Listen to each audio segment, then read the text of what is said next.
Chapter 3:11. Jingwan's face turned cold. Although in the emperor's harem, there was no lack of situations where aunts and nephews coexisted, and that place did not care about seniority, as the number one noble family, it was disgusting for them to do such a thing. Moreover, Li Hongyuan was not the emperor yet. To put it nicely, he was the grandfather. To put it bluntly, they were not related at all. Could it be that they were not related in name, so they could be so unscrupulous? To be able to give his own great-granddaughter to his grandson as a concubine, it was simply disregarding human relations. How could ordinary people be so shameless? Although the current noble families were not as good as the previous era when they could share the country with the emperor, they still cared about family status and face. They were also reserved and proud. For example, the current Jiang and Xie families were like this. Although they did not still adhere to the concept of marriage only with noble families of the same level, but among the 4 dukes and 9 marquises who founded the country, if any of them were born bumpkins, even if they were dukes or marquises, if they wanted to marry a concubine's daughter, they would be opposed by many clansmen. Even if there was no one in the branch for 3 generations, even if there was a problem with the girl herself, it was still not allowed.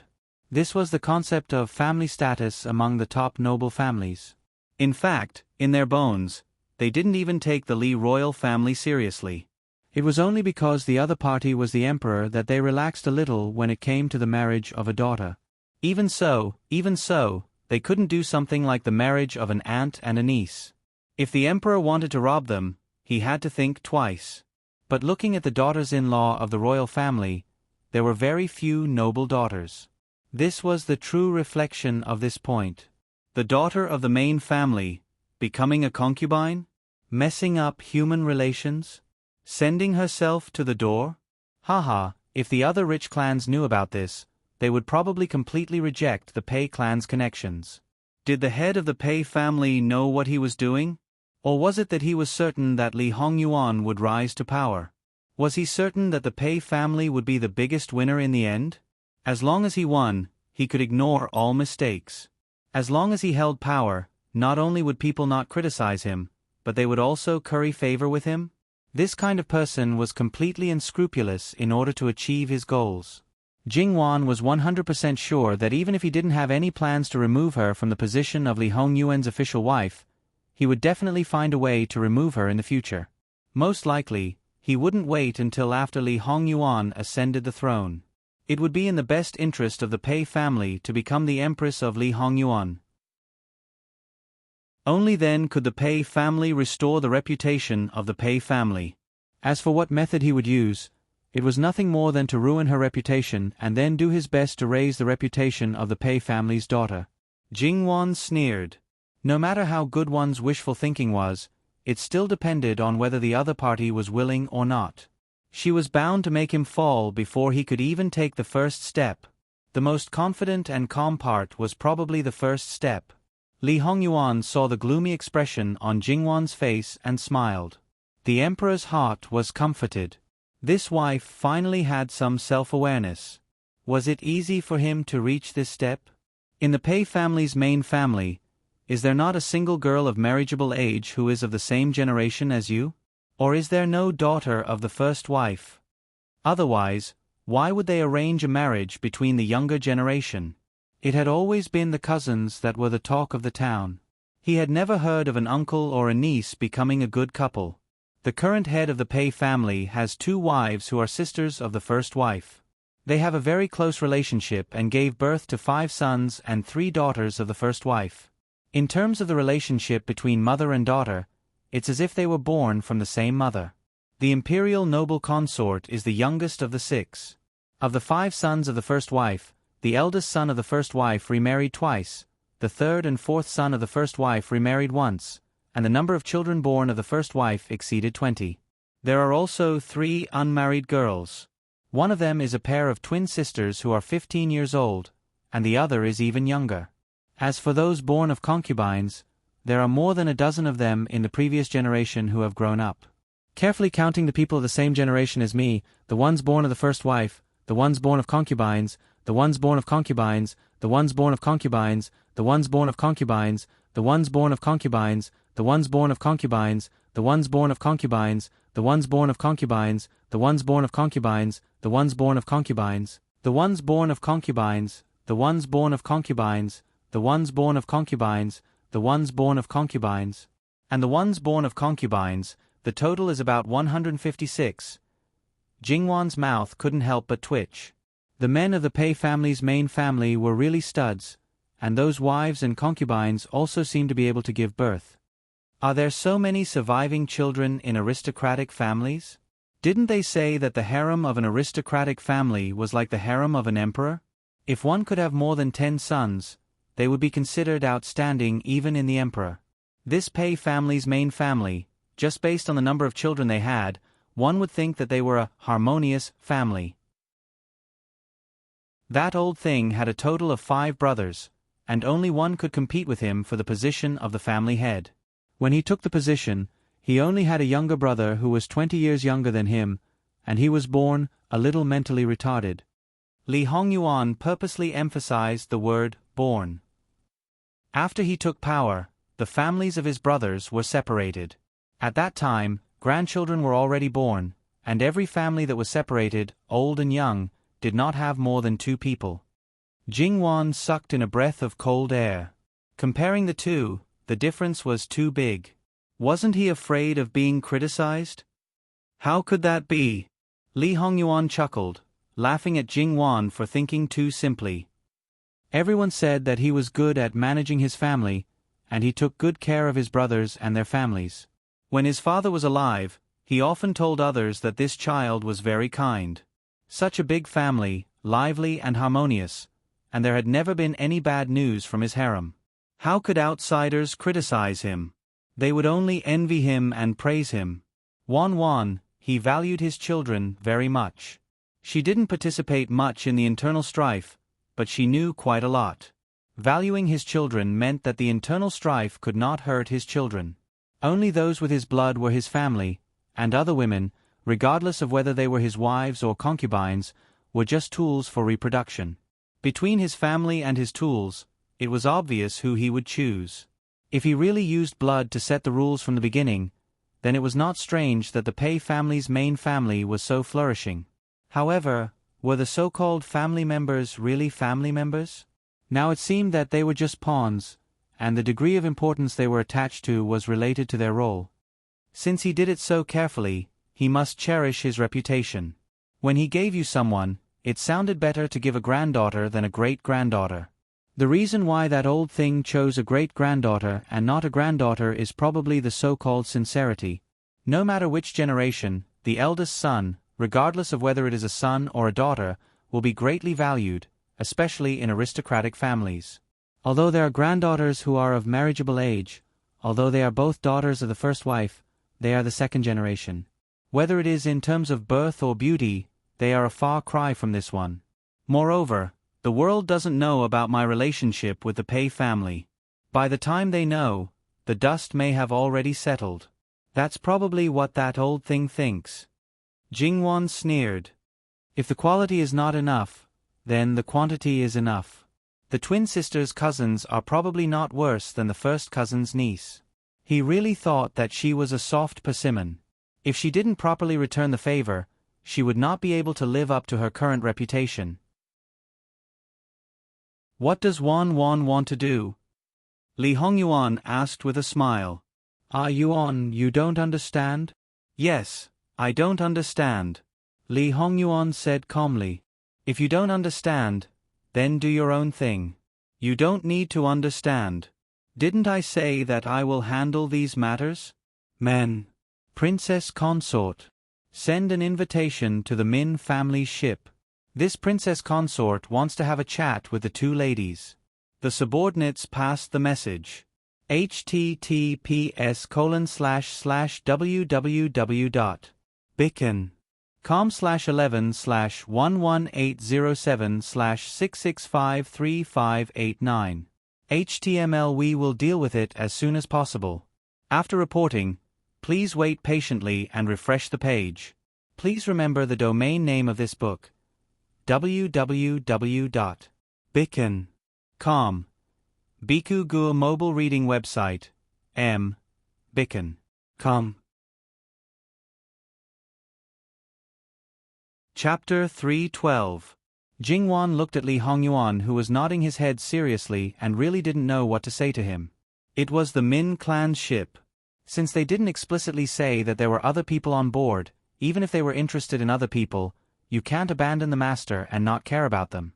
Since they had already specified that there were 2 people, then you should understand who they really wanted to meet. Knowing this, why did you deliberately misinterpret it again? Although Min She was a close in-law of Pei She, they didn't offend you. Was there a need to vent your anger on them? Ah Yuan, you don't need to intervene. If you're really bored, go take a swim in the water. Wan's suggestion is good. If I'm really bored to that extent, this husband will definitely give it a try. So, when this man wanted to go along with you, he could say anything and you couldn't do anything to him. The best way was to ignore him. Jingwan flicked her sleeves and left to see the beauty. Maybe she could find a bit of the imperial Gue Fei's elegance from this beauty. Behind her, on Min She's ship, when they received Jingwan's invitation, they were also very surprised. Especially when the invitation clearly said, 2 ladies. Did the other party mistakenly make them sisters, or the other party already knew that there was another lady on board? Oh, it should be me and Yuan ba. Speaking of which, I'm one more person on board. It's also our fault that we didn't make it clear. Since we've already invited them, we should apologize even more. The veiled woman said softly, her eyes shining brightly and carrying a faint smile. Speaking of which, I also want to see Jin Qin Wang Fei. After all, they were bound to become enemies in the future. Although this wasn't what she wanted, but she had no other choice. Whether it was for her clan or for herself, she had to fight. Meeting now, although it was unexpected, but it wasn't impossible. Under the circumstances where the other party was still unaware, it was easier to find out the truth. Obviously, this girl didn't think that Jingwan wanted to see her because she already knew of their Pei She's plan. After a careful grooming, even though this Miss Pei She did not dress up, but the details were done to the extreme. Not only was it for Jin Qin Wang Fei, she might even meet Jin Qin Wang.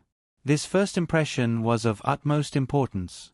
It could not be too excessive, but it absolutely could not have any flaws. However, the young ladies of the Min family did not know her purpose and only praised her for her beauty. They had never seen a more beautiful young lady than her. Miss Pei only smiled and didn't say anything else. After that, the 2 of them each brought 2 maidservants and a nanny and boarded Jingwan's ship. There were already servants waiting by the side, leading them to the cabin on the 3rd floor. Because of her ulterior motives, Miss Pei She naturally saw more and more carefully. Surprise flashed through her heart. How to say it, as mentioned before, aristocratic families had their pride and heritage. Even if they already knew where their marriage would end up, but in their bones, they still looked down on the imperial family.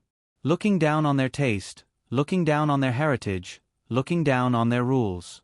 Even though they didn't realize this point because they deliberately ignored it, but it was revealed in their every word and action. However, because of this, when they saw that everything around them was beyond their expectations, they felt surprised. Going up to the 3rd floor, not to mention other things, when they saw the carpet on the floor, it was somewhat difficult to walk. Of course, as a young lady of an aristocratic family, they didn't do such a petty action. No matter what they thought in their hearts, they maintained a calm appearance.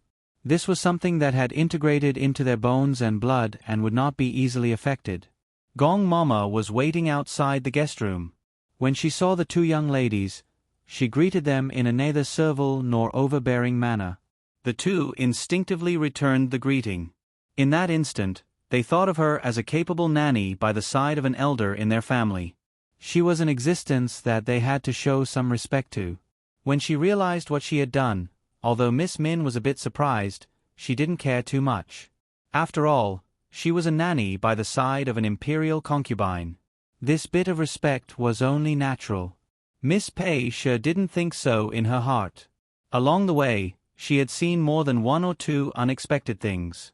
Therefore, what she originally thought would not be achieved so easily. Gong Mama glanced at Miss Pei. Because she was from the same family as the imperial noble consort, and because she had evil intentions, she couldn't help but pay more attention to her. Naturally, she compared her to the imperial noble consort. Although her face was covered, because it was a thin veil, it didn't have much of an effect.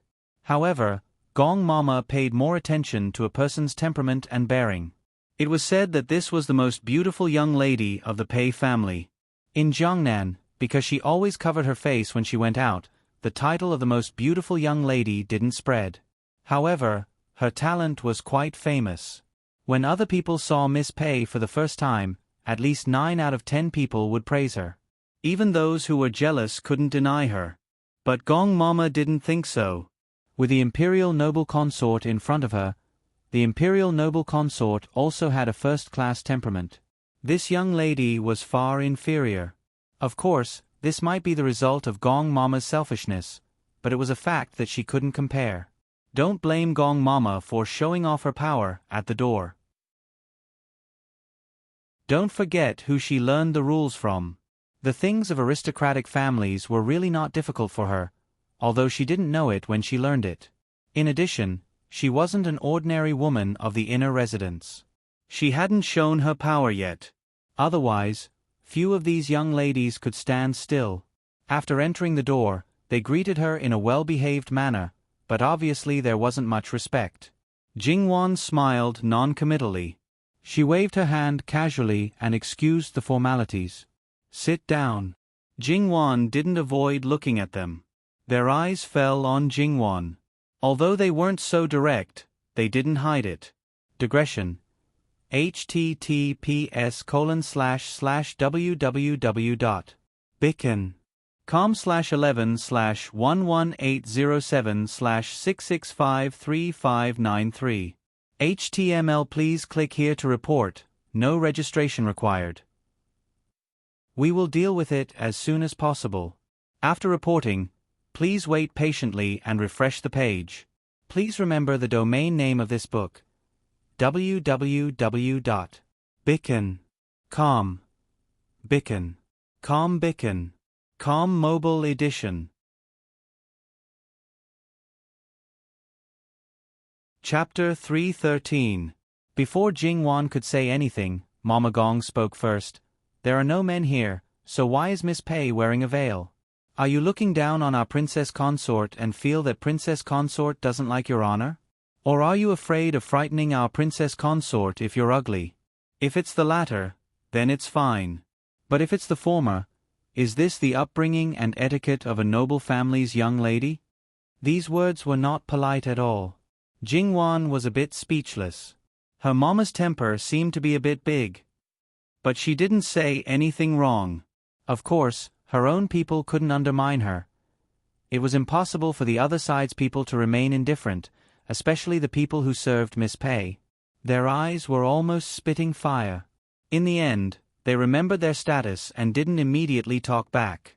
Something carved into their bones didn't allow them to do anything rude.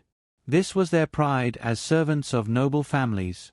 That's right, they were all servants. They looked down on people of the same status outside of noble families. In Jiangnan, they had always looked down their noses at the servants in the official's residence. So what if she was a Qin Wang Fei? How could the people around her follow rules and etiquette? Their faces didn't show it, but their eyes showed disdain and disapproval. Were the maids by Jingwan's side that bad? Of course not. It was just that compared to these people who had learned rules from a young age and integrated all kinds of rules into their daily habits, rules and etiquette to them were not rules and etiquette. They were just ordinary meals. Naturally, they were lacking. But Jingwan didn't care at all. They were carved from the same mold. What was there to care about? Even if the people around her could be trained like this, she didn't want them. Princess Consort, please allow me to report. Our miss is not looking down on Princess Consort. It's just that when she goes out, it's all like this. It's a habit. At this point, Miss Pei suppressed the anger in her heart. She raised a hand to stop her mama from continuing. She took off her veil and revealed a country-toppling beauty. I hope Princess Consort doesn't take offense. It's really a habit. We don't mean to disrespect Princess Consort. Jingwan smiled. It's fine. She had the servants bring in tea and refreshments. He thought to himself, sure enough, she's beautiful beyond compare. In Jingwan's view, the so-called beauty could hardly be the best. She had to admit that this woman was the most beautiful among all the women she had ever seen. She glanced at Nanny Gong casually and found that Nanny Gong was not moved at all. She wondered whether Nanny Gong was expressionless or not, or Nanny Pei was still not as beautiful as the imperial noble consort in those days. Compared with the two girls, Jingwan's clothes were actually more casual. She only wore a few hairpins on her head and a string of Buddha beads around her wrist. At first glance, she looked a little shabby, but in fact, she was not. Anyone with a little eyesight could see that all her clothes were good. What showed was a low-key and elegant luxury. This casualness and calmness made the Pei clan's daughter, who was meticulous to every detail, feel that she was at a disadvantage. Jingwan didn't deliberately say anything to them. She just chatted with them. Perhaps Jingwan was not as beautiful or talented as Miss Pei, but she could deal with this kind of situation easily. In fact, she was almost 1 year younger than Miss Pei. However, she had more experience and knowledge than Miss Pei. Not to mention the things in her previous life, in this life, she loved travel books and miscellaneous studies. She also dabbled in history books. She had read a lot of books in the past few years. After marrying Li Hongyuan, she talked about the current situation of the world almost every day. Her knowledge was constantly increasing. Even if Miss Pei was very knowledgeable and quoted classics, as long as it was special, she could grasp 70% or 80% of it. To be honest, she was not afraid. Miss Pei also wanted to test Jingwan's depth. After all, she was a great enemy. As the saying goes, know yourself and know your enemy. Only then could she better plan her future path. Therefore, Miss Pei, who usually seemed gentle and kind, but was actually arrogant and always kept a certain distance from others, changed her usual self and became much more friendly. Miss Min, who was beside her, kept glancing at her. However, because she was a girl with a big heart, she didn't mind being left out. As for the fact that she couldn't get a word in, she didn't care too much about it. In any case, there were so many talented girls around her. She couldn't flatter them and had already gotten over it. As time passed, Jingwan could only sigh. Miss Pei was indeed a girl carefully groomed by a top aristocratic family. Even if she grew up in a boudoir, she still had extraordinary knowledge. But why would such a young lady want to be a concubine for no reason? Did she really have the supreme consciousness of, since my family gave me a life of hardship, I will give everything to my family? Or did she have great ambition and came to be the mother of the world? Or was it a combination of both?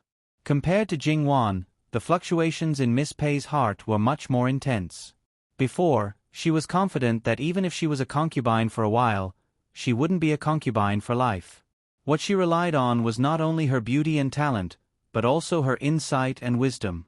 She deeply believed that she could not only be a virtuous wife and stabilize his inner residence, she could also become his strategist and assist him in obtaining the throne. This was an advantage that other women didn't have. She didn't know much about Jin Qinhuang. Basically, it all came from her great-grandfather.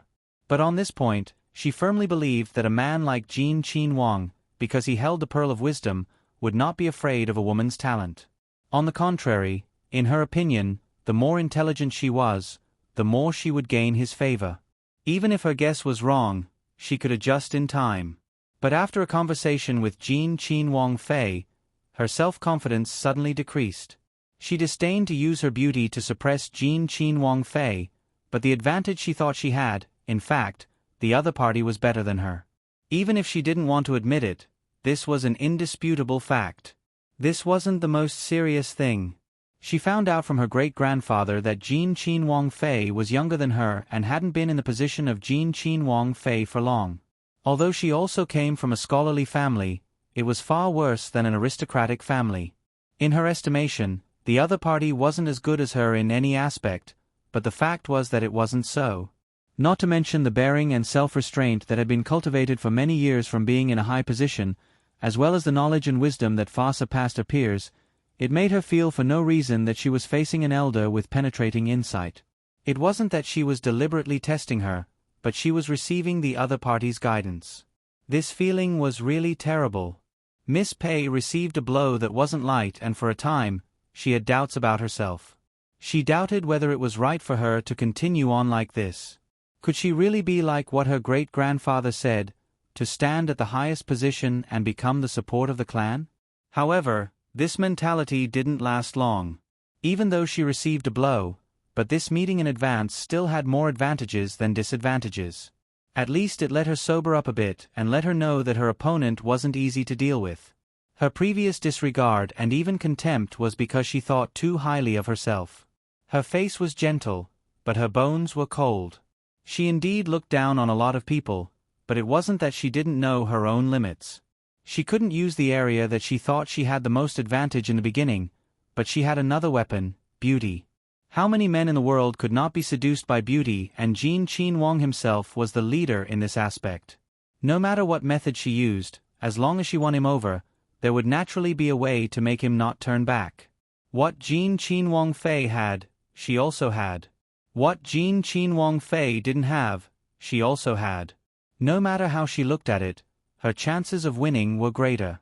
Jingwan probably didn't think that in this extremely short period of time, this cousin's niece's thoughts had turned so many twists and turns. If she knew, she would probably say, "Miss Pei, where did this come from? You're thinking too much." If Peisha really wanted to borrow Jin Qinhuang to rise, the best and simplest way was to take out all of Peisha's power and help him to the greatest extent. Honestly, don't make any messy moths. No matter how big this ambition was, don't show it. After the matter was done, no matter how bad it was, at least 30%. Even if it didn't reach the expected height, based on the special relationship between Peisha and Jin Qinhuang, based on Peisha's large number of talents and deep background, it was only a matter of time before they once again became a genuine aristocratic family. The clan head of Peisha thought too much, calculated too much, had too much ambition, and thought too highly of himself. Little did he know that the power of Peisha, in Li Hongyuan's eyes, was actually worse than chicken ribs. Moreover, he was the kind of person who had a strong desire for control. If you wanted to control him instead, then you could only hee-hee. Jingwan wanted to see the beauty, and this goal was achieved. As for whether she liked or disliked this Miss Pei, because she didn't know the specific thoughts of the other party, she couldn't talk about it for the time being. If it was because she had no choice, or was forced by the clan, or shouldered the clan's honor and disgrace, she could still be forgiven. If, seeing that it was almost time, Jingwan didn't keep them any longer. But when she left, she gave each of them a gift, which was considered a meeting gift. Then she let Gong Mama personally send them out. It was just that on the corridor outside, she unexpectedly met Li Hongyuan, who came to find Jingwan. Even if she hadn't seen Li Hongyuan before, she should have guessed who he was at this time. She hurriedly stopped to greet him.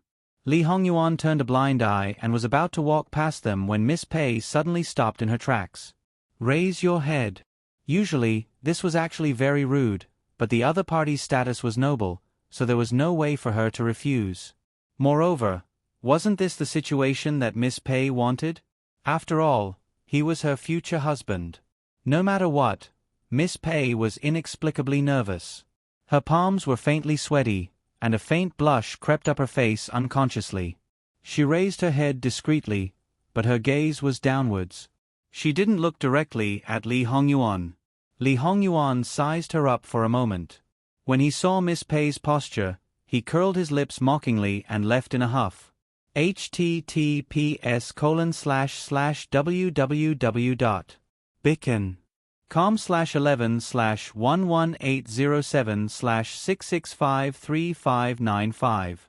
HTML. Please click here to report an error. Registration is not required. We will deal with it as soon as possible. After reporting, please wait patiently and refresh the page. Please remember the domain name of this book: www.bicon.com. Bicon.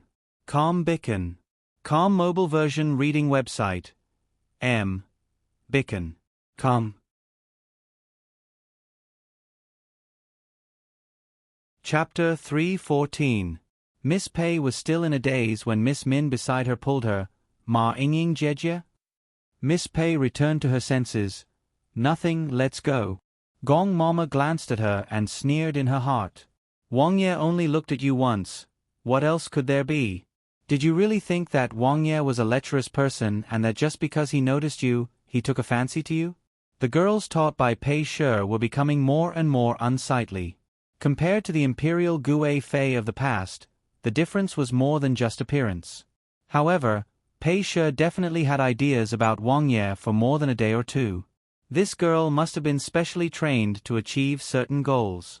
Thus, she could easily accept the fact that she would be married to uncle as a concubine. Aristocratic family. Wealthy family. It was the biggest joke in the world. Gong Mama didn't go down to the 3rd floor. She just crouched down at the top of the stairs and didn't wait for the other party to show any sign of shrinking back before she turned back. Miss Min opened her mouth as if she didn't know what to say. After a pause, she finally whispered in dissatisfaction, "This is too rude." And Jin Qin Wang.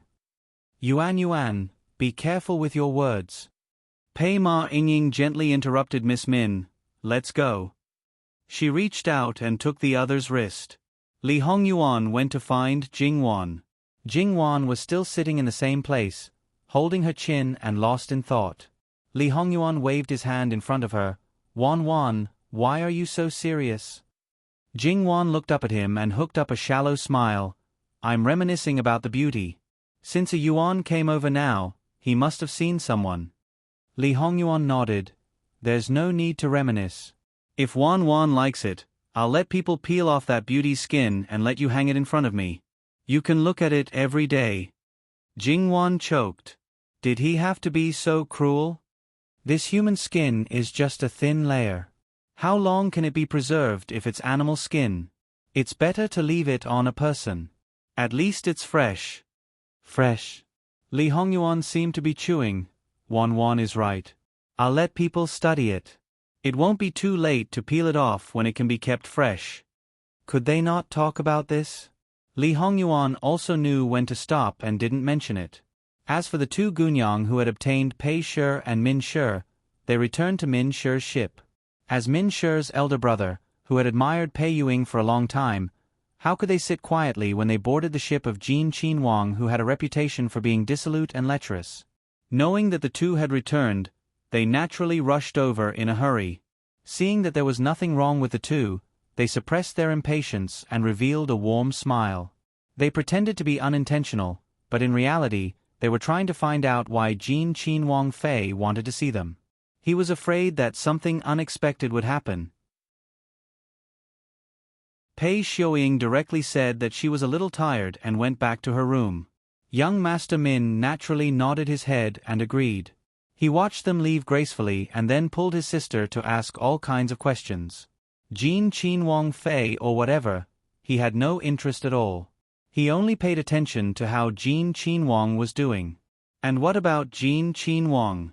It was just the last time they met and the other party only said one sentence.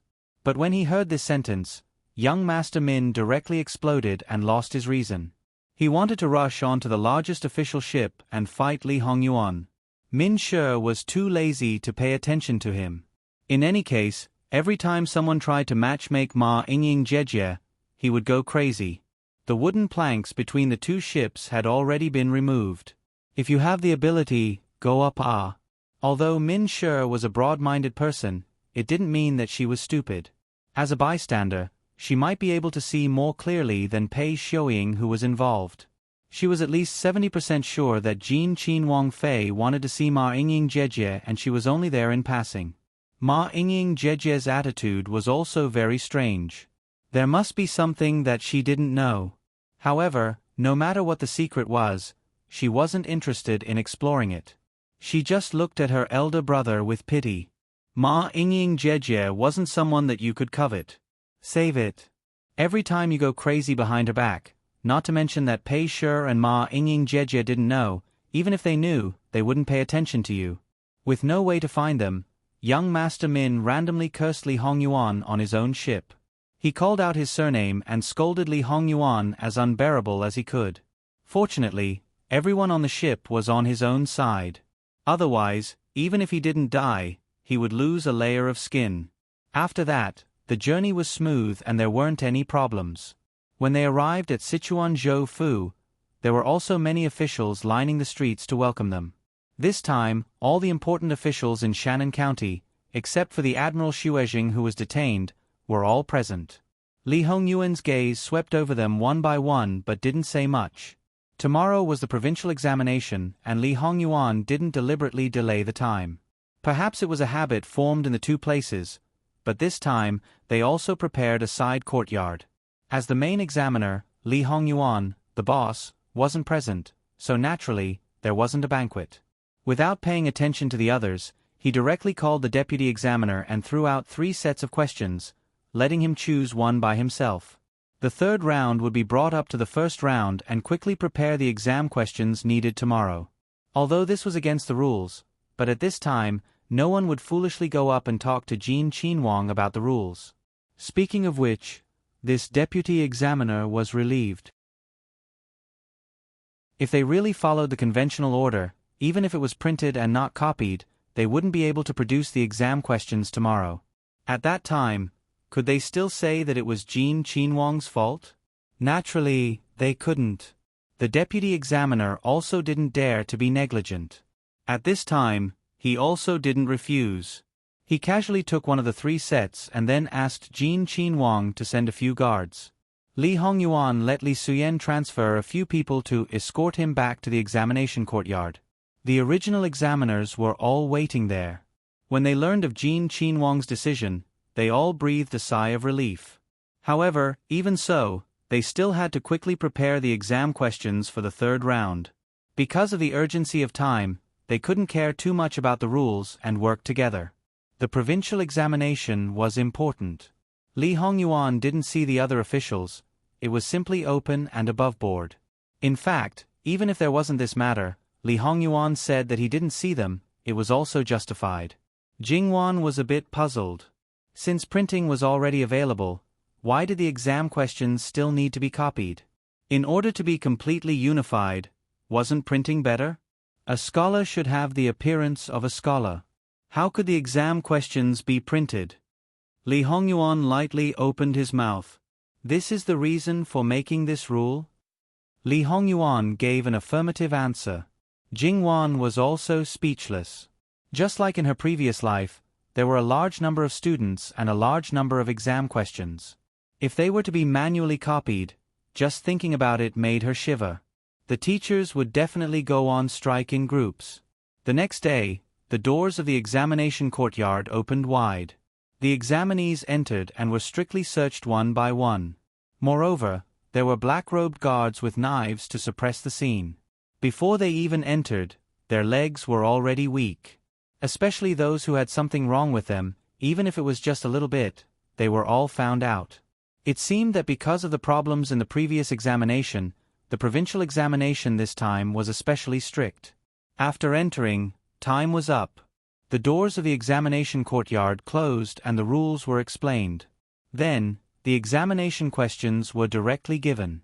It could be said that it wasn't clean and efficient. However, when the examinees received the examination questions, there was a commotion one after another. Was there a mistake with the questions?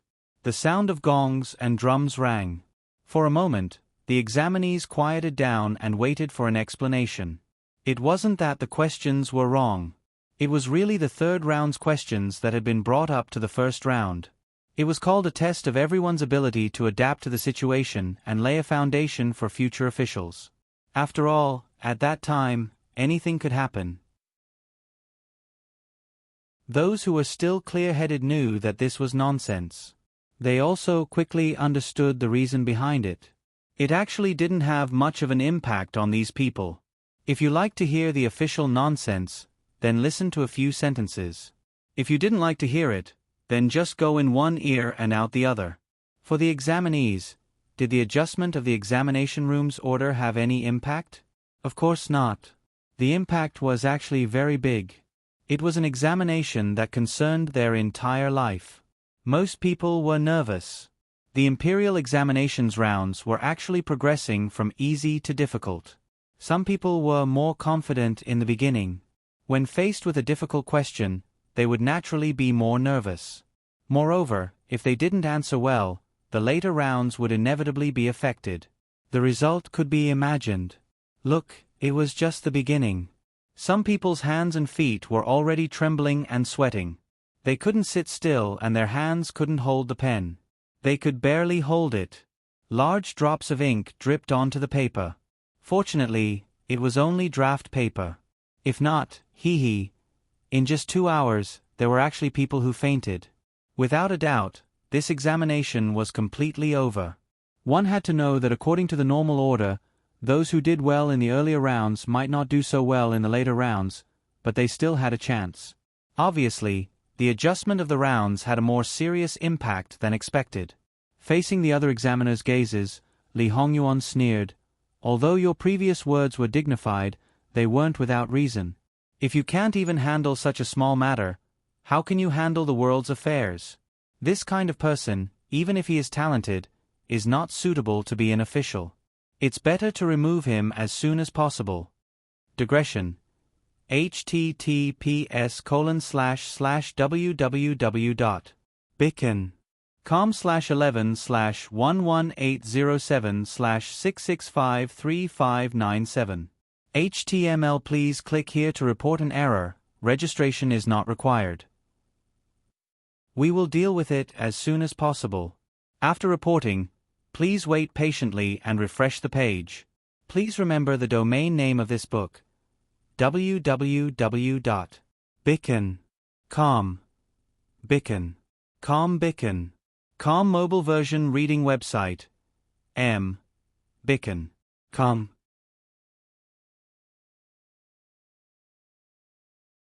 Chapter 315. With that said, the others naturally didn't dare to say more.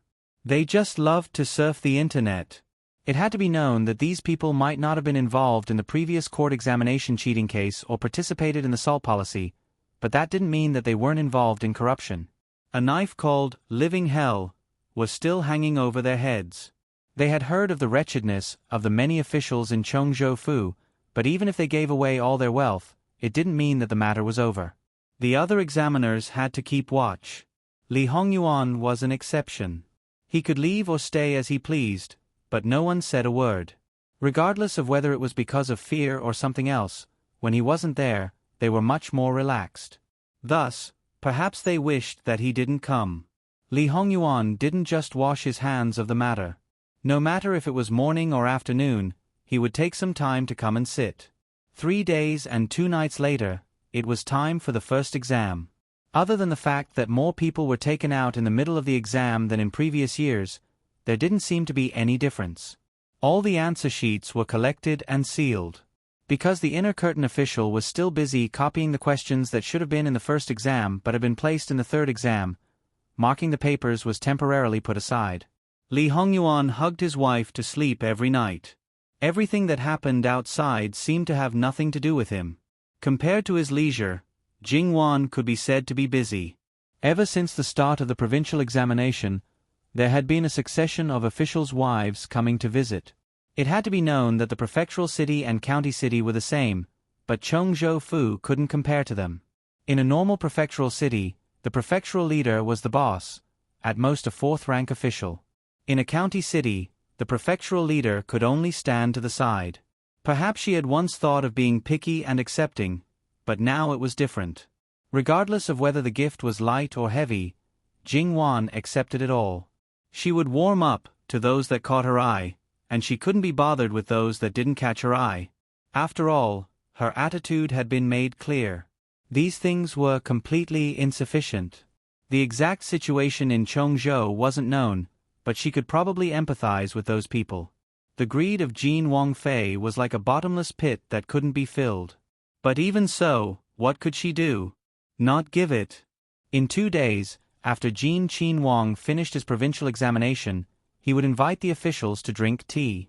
It was possible that he would not be able to return. In this way, no matter how painful or ruthless her heart was, she could only grit her teeth and endure. Not only that, when she faced Jean Qin Wang Fei again, she still had to wear a smiling face, hold her up, flatter her, and only hope to coax her to be happy so that she could blow wind in Jean Qin Wang's ear. Of course, everyone knew that if the matter was too big, it would be useless to rely solely on Bian Feng. However, according to the situation of Chongzhou Prefecture, as long as the treasury was more or less tidied up, it would not be difficult to fool Prince Jean with the items on the account. Of course, as long as Jean Qin Wang did not leave Jiangnan, the suspended hearts of the people would not be able to fall to the ground. It wasn't until the afternoon of the second exam that an unexpected visitor came. Perhaps the visitor knew Li Hongyuan's schedule for the past few days. When the visitor came, Li Hongyuan had just woken up from his afternoon nap. When Li Hongyuan saw the post, he didn't comment on it. He tossed the post aside and let them in. Jingwan picked up the post and saw the name at the end. Min Yuhan? This is a member of the Min clan? What did this person come here for? The former fiancé of the Imperial Gue Fei. Li Hongyuan did not hide anything, to make that person on the throne suspect and even kill the culprit. His tone was undisciplined. It should have been a shocking matter, but from his mouth, it was categorized as, "Today's weather is good." At least Jingwan's heart jumped. Yuan has seen him? Did he come here on his own? This person hates the historical imperial family, especially that person on the throne, to the bone. Last year's incident at the western border was caused by him. He was discovered in time and captured, so it did not lead to more serious consequences. The person was brought to Chengde's summer palace. At that time, his identity was known. Jingwan wanted to say, "You have people at the border, your hands are stretched too far." However, this was not the main point. Because of the Imperial Gue Fei, you let him go? He volunteered to be a spy for this prince and work in Jiangnan. Jingwan's expression was a little difficult to say. After a moment, she said, "Because of the deep roots of love, he originally hated her. After seeing you, he changed his attitude. Just because you are the only bloodline of the person he loves? Even if half of the blood of his enemy is in you, he still loves you more than he hates you? Some things should be known to him." Li Hongyuan was a little meaningful. Jingwan understood tacitly. If nothing happened in the middle, how could there be such a big change in his attitude? Also, according to this man's temperament, if he did not do anything and just let her go, it would not be in line with his character. Jingwan could even imagine that Min Yuhan was in so much pain that he wanted to die. He probably did not die immediately because he wanted to send his beloved child to the throne. Then, he would have a little face to see his beloved. Jingwan did not comment on this kind of person. She could only say that a pitiful person must have a hateful side. Li Hongyuan went to see Min Yuhan. Compared to last year, he did not look as dispirited, especially on the outside. After meticulous grooming, he seemed to have finally found his way forward and had the motivation to continue living. After nearly a year of recuperation, he had put on some weight and was able to support his clothes. His bearing that belonged to an aristocratic family was evident. Even though he was already middle-aged, he did not lose his handsomeness. It was just that he had experienced the vicissitudes of life. If one were to describe this vicissitudes of life, it would be wisdom. This kind of person could easily not express his emotions because his heart was already dead. However, when needed, he could also be a top-notch actor. "Greetings, Your Highness." Min Yuhan greeted Li Hongyuan calmly. However, his gaze was always downcast and he did not look at Li Hongyuan. It was obvious that his heart was not so calm. Li Hongyuan sat on the main seat casually. "What do you want from me?" He was not polite at all. "This matter is very important. It involves not only the short-sighted officialdom but also the struggle between the aristocratic families. Although I know that Your Highness is talented and wise, you are not particularly familiar with Jiangnan. It is inevitable that you will be negligent. There are also some people who are sinister. This commoner is bold and wants to make a decision on my own. I want to do something for Your Highness. However, I do not know what Your Highness is planning and dare not act rashly to avoid alerting the enemy. I just sorted out the relationship between the aristocratic families and the officialdom, hoping that it will be of some use to your highness." As he finished speaking, Min Yuhan presented a small booklet.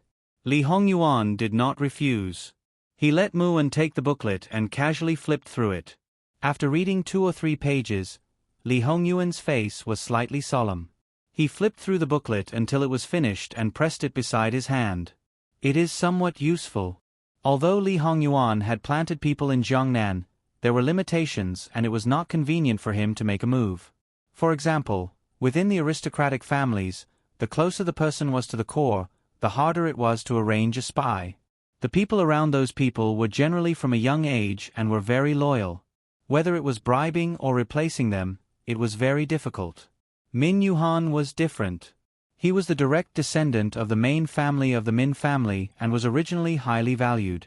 However, he was marginalized by the family because of an accident. Now that he had returned to the family, even if the family was still indifferent, they could not deny his talent. There were some things that he did not need to take the initiative to do, but people would take the initiative to come to him. He would occasionally say a few words and hit the nail on the head. Naturally, the family would rely on him more and more. If he wanted to know something, it would not attract attention if it did not affect the family's interests. This might not be a big deal within the aristocratic families, but it was very difficult for outsiders to find out.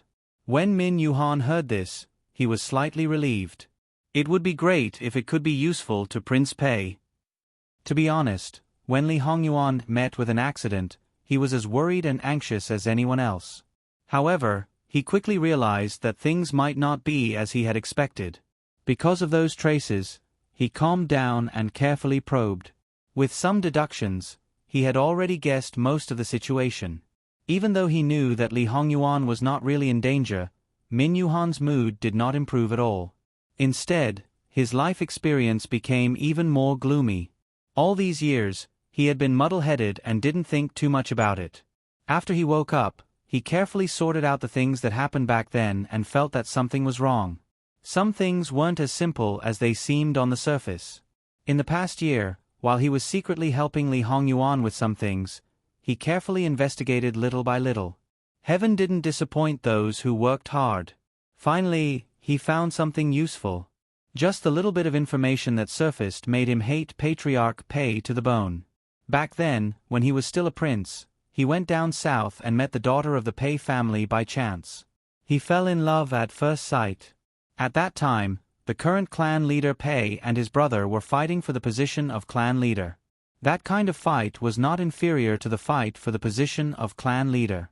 It was just that the scope of the fight was not as big.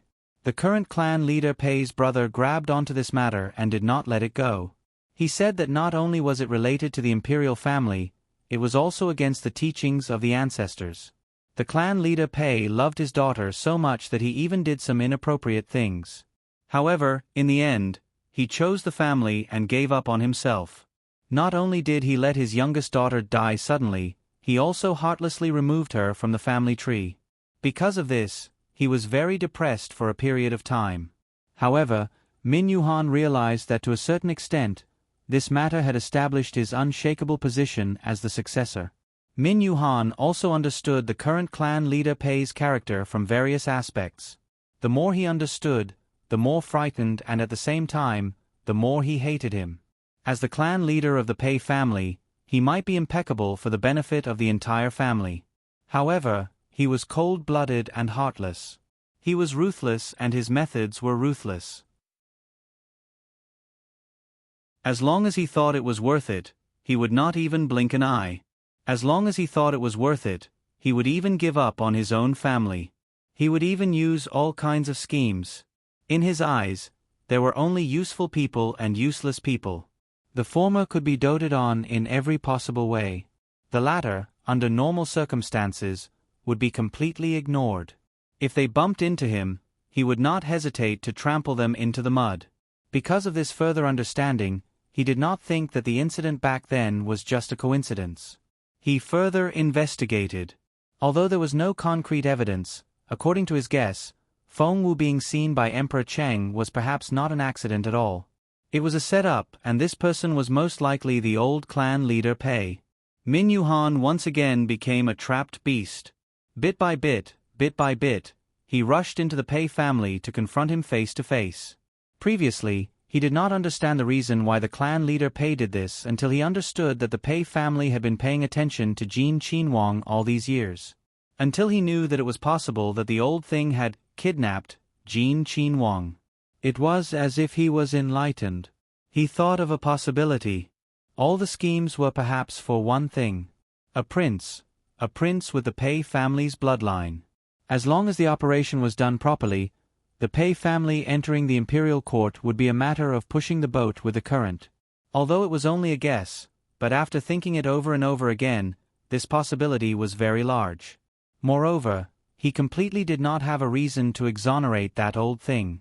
He was so sure that it could be said that he hated that old thing to the bones. Especially when the other party put on a hypocritical face and sighed to him, saying that the Pei family had wronged him.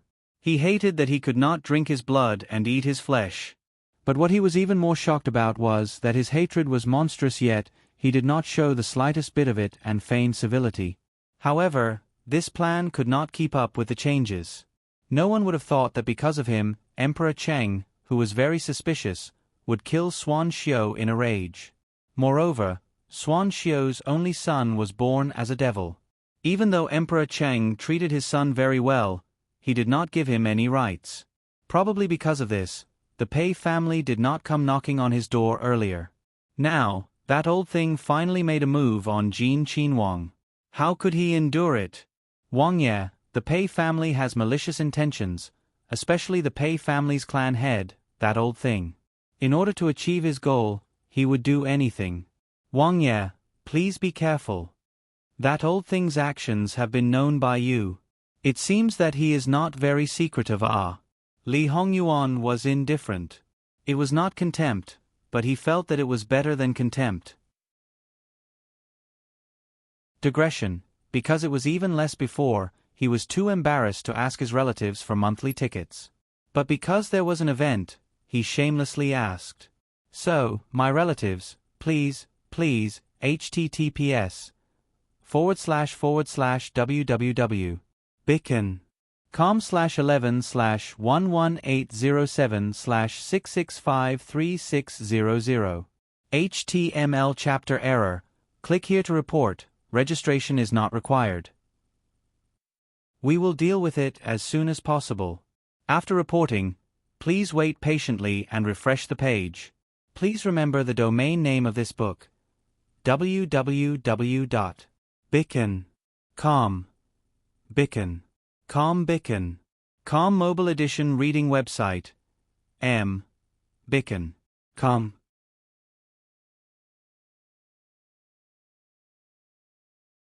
Chapter 316. Min Yuhan forced a smile. Hearing what Your Highness said, you must not have been misled by the other party. Thinking about it, with Your Highness's wisdom, how could you be so easily bullied by that kind of person? You have a lot of opinions about him, and even a lot of resentment. What, did you discover something new in the past year? Li Hongyuan didn't comment on his flowers. Instead, he casually tapped on the booklet under his hand. The hatred in Min Yuhan's eyes was directly released at this moment, but then she realized that she should not lose her composure. She closed her eyes fiercely, and when she opened them again, the emotions in them were completely gone. After thinking for a while, she speculated about what she had found out. It's not strange that that old thing would do such a thing. Li Hongyuan did not have any emotions. However, speaking of which, to a certain extent, this prince should be grateful to him. Without his move, this prince might not exist. How can it not exist? Without this matter, you should be my son. Min Yuhan was so agitated that she blurted out such a rebellious thing. Li Hongyuan laughed mockingly, looking at Min Yuhan as if he was looking at a dead person. Min Yuhan felt a chill all over her body, and only then did she realize that she had said something inappropriate. Your Highness, please forgive this commoner was just momentarily. Even if she married you back then, the child she gave birth to will have the blood of you and her. So, what does this have to do with this prince? Can your blood be the same as the one on the dragon throne and produce the same offspring? Even if you have the same father and mother, the two children will be completely different. Li Hongyuan did not seem to be angry, and his mood seemed to be quite good. Your Highness is right, this commoner was impetuous and did not mean to offend you, please forgive me. If there is nothing else, you can leave. This prince still has to go to the tribute institution. Li Hongyuan's expression changed in an instant, and he unceremoniously asked her to leave. This commoner heard that the Min family has a boat from Chongzhou Prefecture to Chuanzhou Prefecture with your Highness. Does your Highness know the person on the boat? Min Yuhan hesitated. Pei Xiuying. Li Hongyuan directly pointed out, that's all you have? Is this king's lecherous reputation so deeply rooted in people's hearts? This commoner has worried too much. This commoner will take his leave. Min Yuhan bowed and left. Speaking of which, Min Yuhan was simply too concerned. To a certain extent, he really treated Li Hongyuan as his own son. Of course, this was only in his heart. He no longer had any expectations or attachments to the world. Now, he only wanted to do his best to help Fu Cheng's child ascend the throne. Perhaps, he would add one more point to prevent that old thing from getting what he wanted.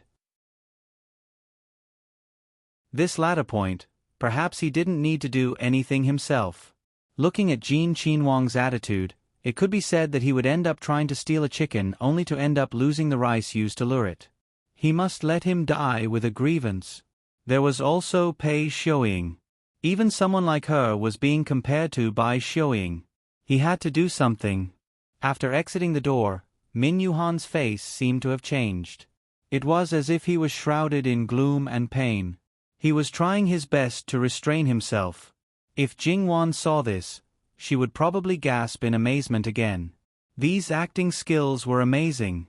Speaking of which, how many people were staring at Li Hongyuan now? Those who came to find him would naturally be known by all parties. At this time, it was very difficult to secretly come to see him. As such, they might as well visit him openly. Those who didn't know the reason would naturally allow him to guess and inquire. Those who knew the reason, what could they do? They wouldn't say a word. When he heard that Jin Wangye was going to Jiangnan, Min Yuhan had been in a state of anxiety for quite some time. At this time, it was already close to his eyelids. It was reasonable that he couldn't help but visit. Those who frequently interacted with the Pei family's main family would sooner or later discover some clues just from his face. As for Cheng Di, would he be worried that this matter would be known by others? Naturally not. In fact, other people didn't know that Li Hongyuan first knew about his birth mother from Cheng Di's mouth. At that time, it was because of Pei Shi and the imperial Gue Fei herself that her birth was concealed. Cheng Di's taboo was never this, but the death of the imperial Gue Fei. What was even more taboo was that he killed her with his own hands. If this layer of relationship was exposed, he wouldn't care as long as there was no contact between them. This time, he sent Yu Zhongqing to follow Li Hongyuan to prevent this son from winning over the officials of Jiangnan. It was also to prevent him from coming into contact with Pei Shi's people. If they didn't come into contact, it was naturally good for everyone. If they did, he would have to take some measures in the future. Of course, this was his most beloved son after all. It was just restricting his freedom so that he couldn't leave the capital. If Pei Shi tried to use his son to do something, he wouldn't be soft-hearted. In any case, he didn't have a good impression of Pei Shi. Li Hongyuan looked at the door, lost in thought, for a moment. He retracted his gaze, looked at the book, and casually threw it to an E. Do as you see fit. An E took it and made a sound of agreement. Li Hongyuan still took a stroll around the tribute court. It seemed that there wasn't any change, but in fact, he had another plan in his heart. The number of people he wanted to kill and deter seemed to have increased. Although the main residence of the Min clan wasn't in Chuanzhou Fu, it wasn't willing to leave Chuanzhou Fu. There were quite a few Min clan members in Chuanzhou Fu. For example, the Min clan siblings who arrived at Chuanzhou Fu with Li Hongyuan were still in the Fu city. Speaking of which, these two people were very close to Min Yuhan. Their grandfather was Min Yuhan's cousin. This good-looking, good-tempered, and knowledgeable maternal grandfather had just gone out for a trip, but when he came back, he immediately collapsed. He was directly carried down from the carriage, but this startled everyone in the residence. They hurriedly brought him into the house and called for a doctor. They were busy saving people inside the house, and outside the house, they began to interrogate the manservant about what had happened. The manservant was also trembling with fear. Old master went to pay his respects to Jin Qin Wang. When he came out, he didn't look too good. In the end, in the carriage, many of the younger generation were filled with righteous indignation, wondering if Jin Qin Wang had done something to him. As for the head of the residence, she seemed to be silent. Obviously, she was the one who knew the truth. After a moment, the old madam sighed, sinful ah. The younger generation didn't understand and asked one after another. The old madam waved her hand, telling them not to ask too much. This matter was a secret between the Pei clan and the imperial family. It was better not to know. When the doctor came out, he asked the reason for fainting. Sure enough, it was due to excessive stimulation. In addition, his body wasn't very good and he had been depressed recently. As the sister-in-law, she went into the room to take a look. Even though he was unconscious, he was still restless. His mouth kept shouting something. Only she knew that it was 2 words. Hey. Digression. This chapter is still a little short. I didn't reach 10,000 chapters.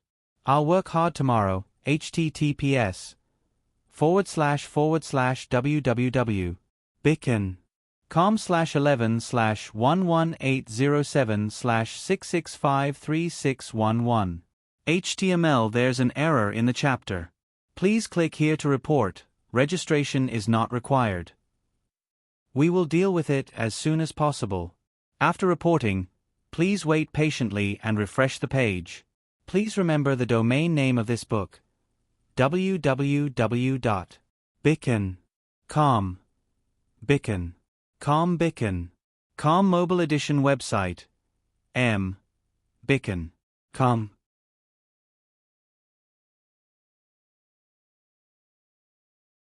Chapter 317.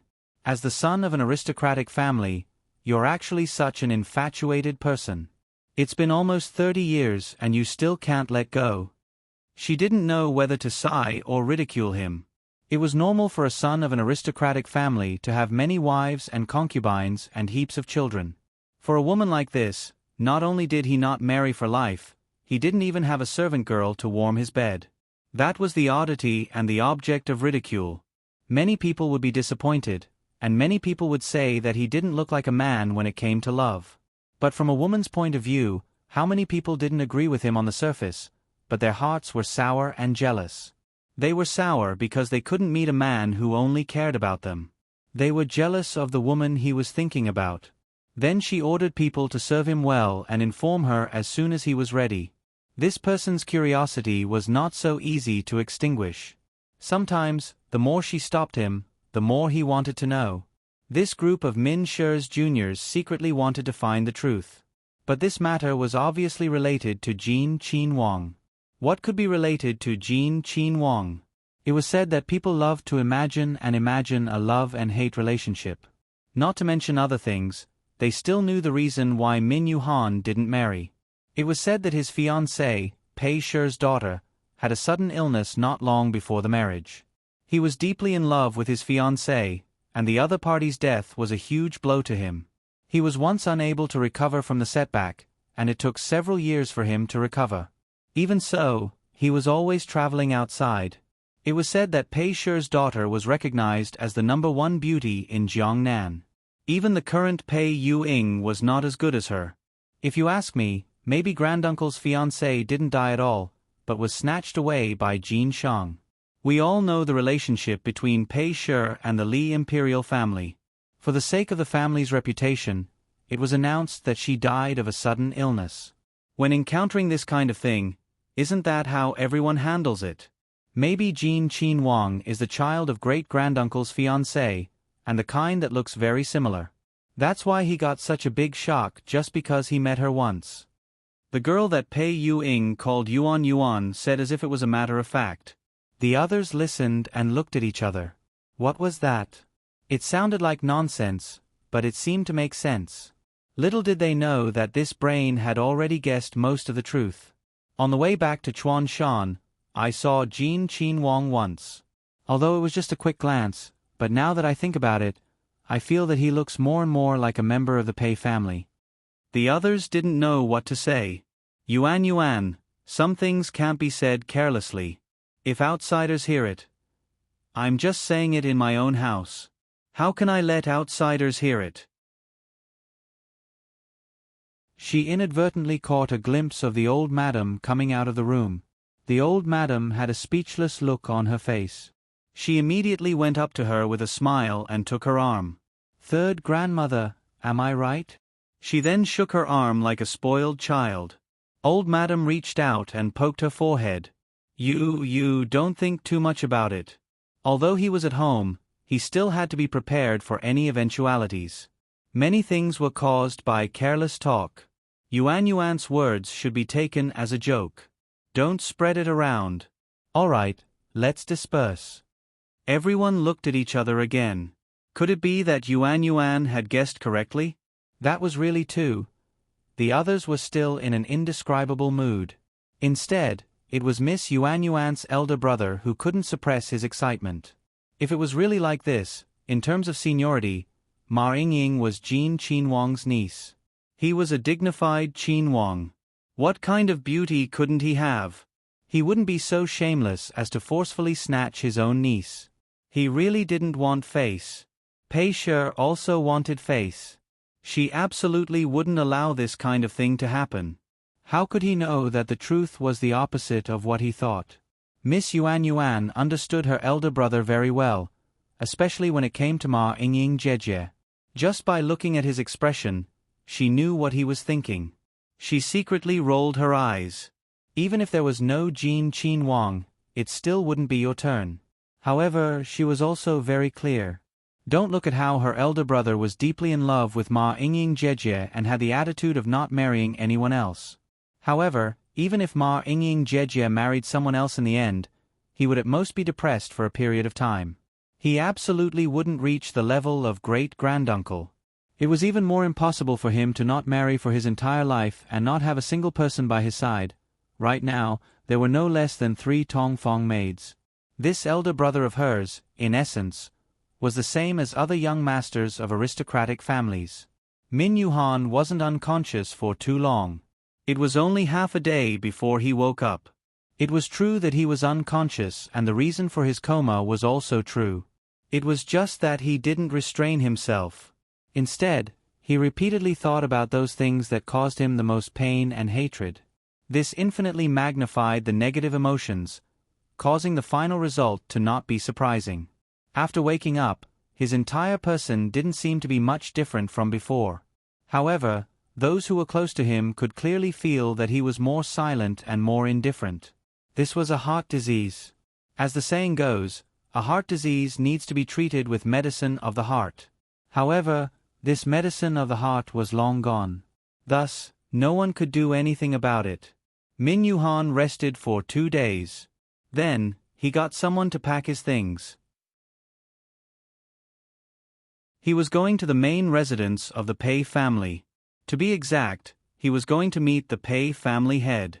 The Min family and the Pei family's old residences were both in county cities and not in the prefectural city. Their residences took up almost half of the entire county city. In fact, the number of people with other surnames wasn't less than in other counties.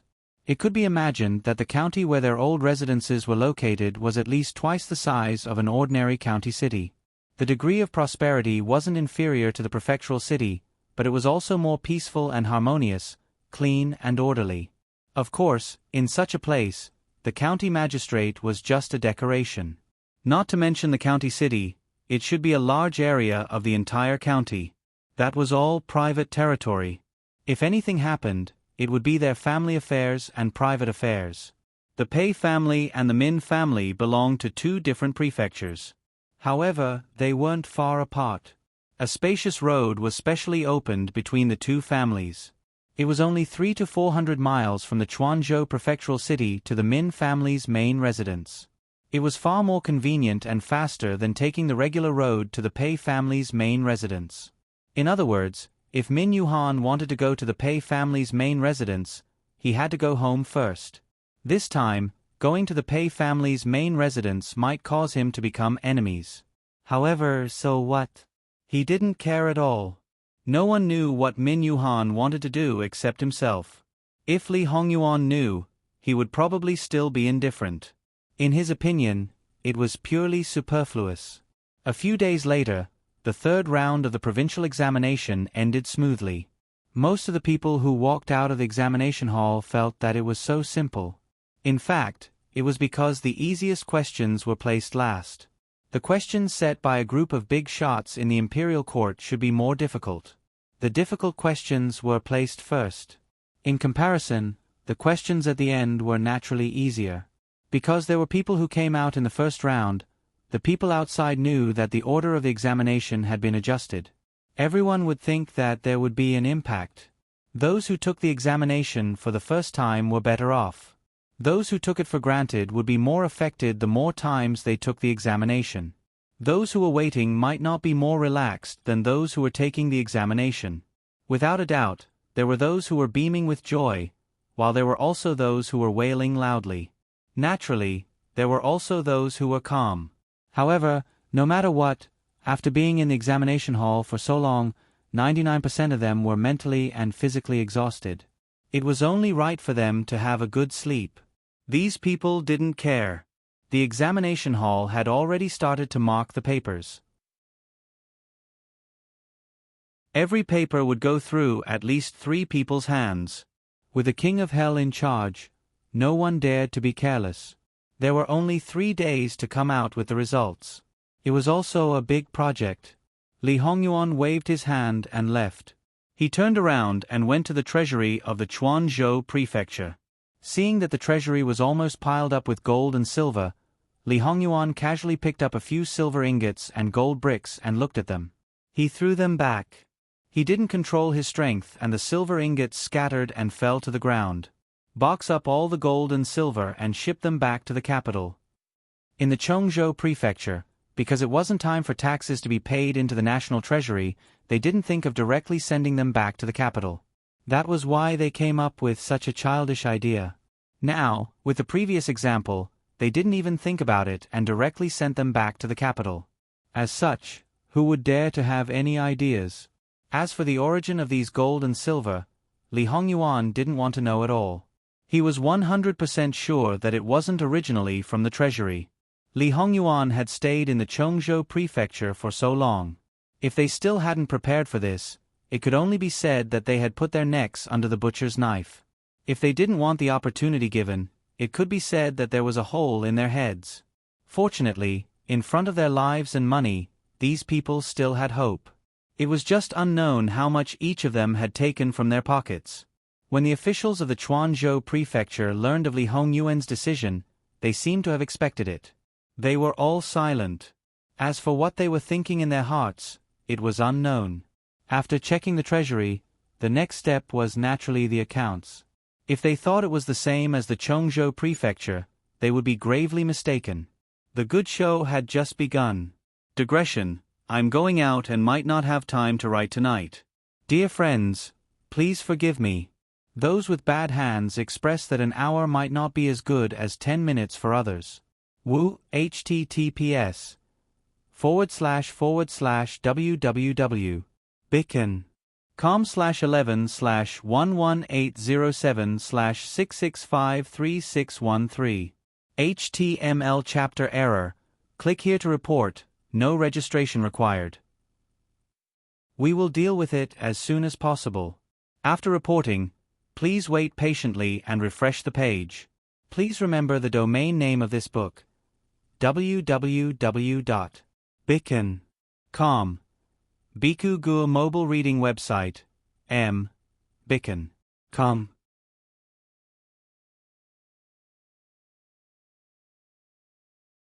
Chapter 318. After checking the treasury, the next step was naturally to check the accounts. If one thought that it was the same as Quanzhou prefecture, then one would be gravely mistaken. The good show had only just begun. Of course, there were still similarities. All the officials gathered together and made their own beds in the courtyard. Other than that, they had to take care of their own meals. Don't think that by having your family send your meals over, you could eat comfortably. The premise of comfort was not being picked on by Jin Chin Wang. In front of this person, he would say, "This meal has 2 more dishes than Ben Wang." In front of that person, he would say, "So-and-so, you're quite enjoying it," or else it would be, "Wang Fei advocates frugality," causing the officials' meals to get smaller and smaller with each meal more shabby than the last. However, after 2 days, each and every one of them was just a little better than eating pickled vegetables and eating steamed buns. At home, they tried every possible way to tamper with that little bit of food. Once they tasted a certain familiar taste, they would never eat a second bite. Now, tears were streaming down their cheeks as they secretly vowed that they would cherish it in the future.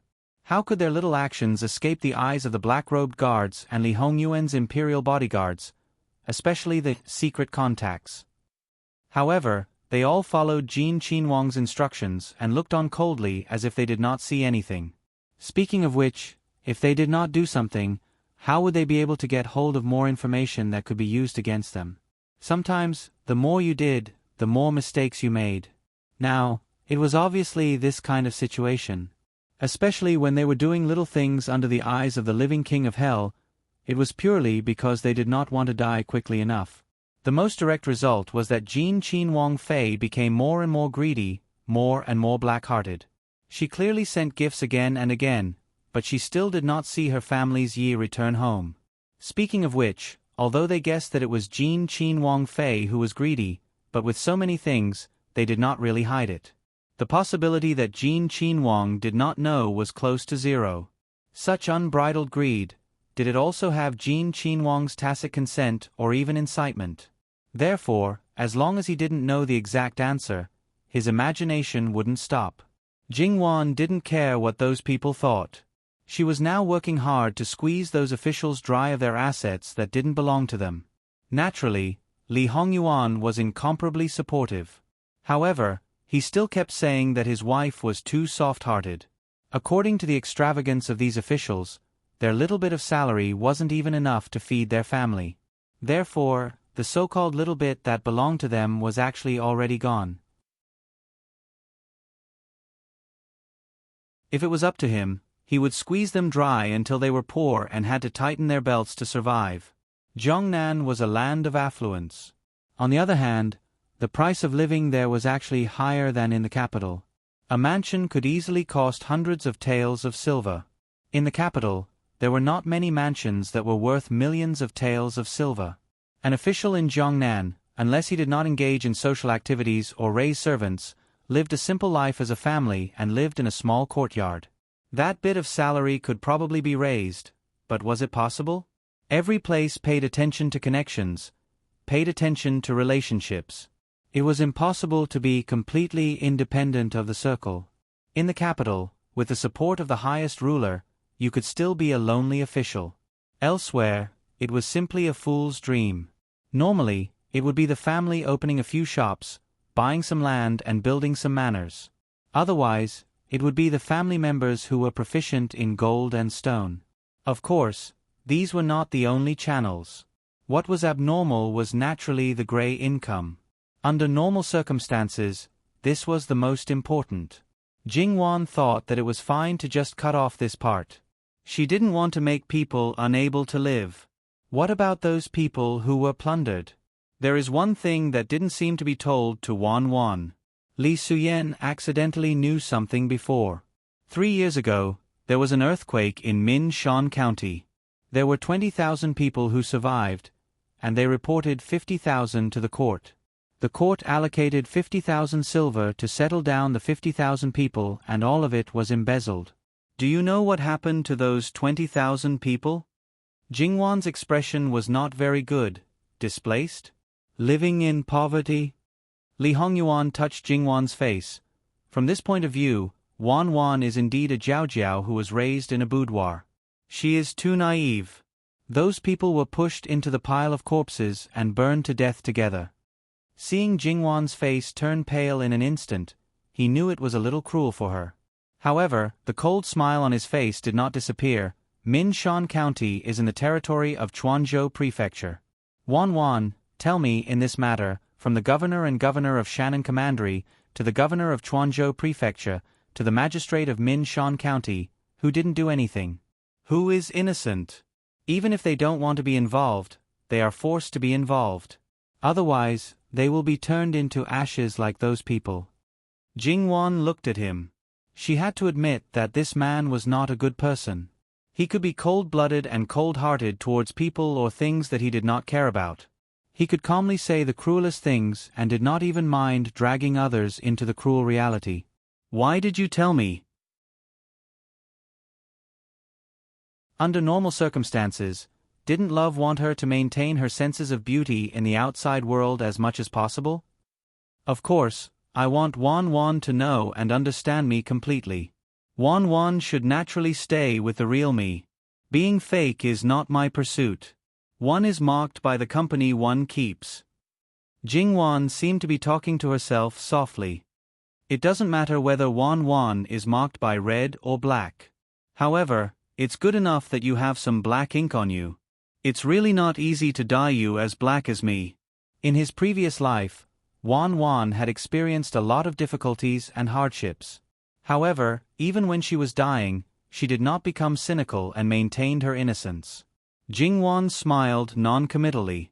However, it was obvious that she would be more ruthless when she slaughtered people. It was no wonder that Li Hongyuan would be so ruthless to Chuanzhou Prefecture. After the incident in Min-Shan County, Chuanzhou Prefecture had the most people dismounted.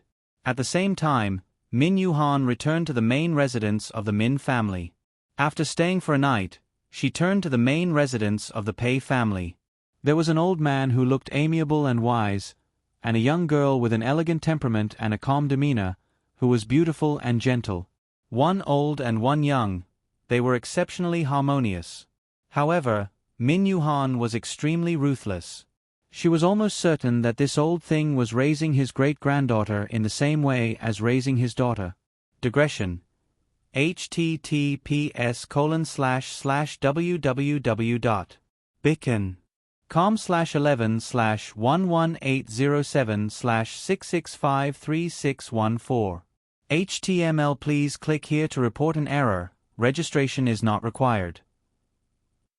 We will deal with it as soon as possible. After reporting, please wait patiently and refresh the page. Please remember the domain name of this book: www.bicken.com. Bicken. Com mobile version reading website. Bicken.com.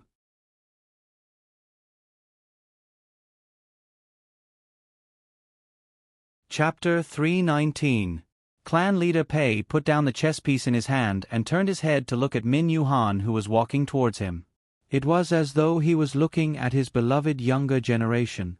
After all, it was important to have grandchildren and not children. Towards the younger generation, they were very strict. The more they cared about them, the stricter they would be. Min Yuhan's fondness was always on the surface. It was as though the other party was not a man in his 40s. At this moment, he was waving at Min Yuhan with a loving smile on his face.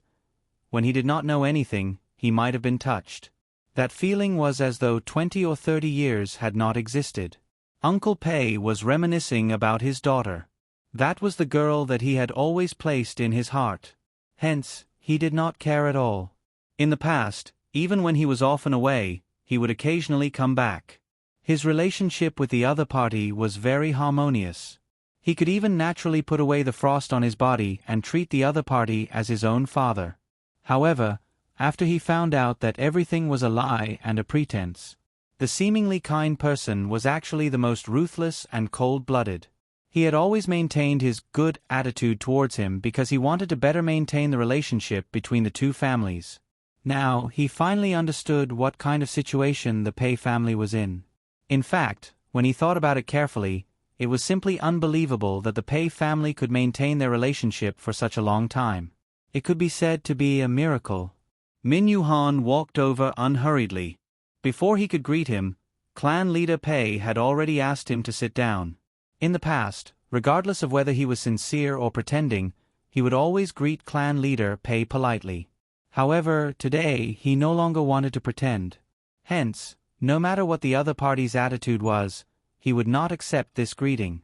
Pei Xiuying had already automatically made way for Min Yuhan. When Min Yuhan looked over, she pursed her lips and smiled. Pei Xiuying greets Uncle Min. Min Yuhan did not sit down. Instead, his gaze fell on Pei Xiuying. Logically speaking, even if he was an elder or an ancestor, and the two families were close, as a man, it was very rude and even impolite to look at the other family's daughter without hiding anything. It was not the first time he met Pei Xiuying, but it was the first time he did so. When he came back last year and saw Pei Xiuying, Min Yuhan felt that the other party was a well-educated and gentle girl. She had a bit of Wanwan's style in the past. Earlier, she was just a little girl and he did not have any impression of her. However, he thought that if Wanwan was still around, the daughter she gave birth to would also be this outstanding. But now, the more he looked at her, the more disgusted he felt. There was a saying that went, trying to paint a tiger but ended up looking like a dog. Especially when he knew that the other party did not reject his great-grandfather's arrangement and even personally went to meet him. In Chuanzhou Fu, he had asked Yuan about the journey from Chongzhou Fu to Chuanzhou Fu. After hearing Pei Xiuying's attitude, Yuan did not understand what was going on, but he was very clear about it. Before anything happened, she started to spy on the enemy situation and attempted to provoke Jin Qin Wang Fei's authority. She was simply jackals of the same tribe as her grandfather. Arrogant and self-righteous. Who did she think Jin Qin Wang was? A wooden puppet who would do everything according to your plan? Even if they were his parents, they would not force their son to sleep with any woman. Moreover, where did the confidence come from to think that the other party would definitely sleep with you? Was it just based on that face?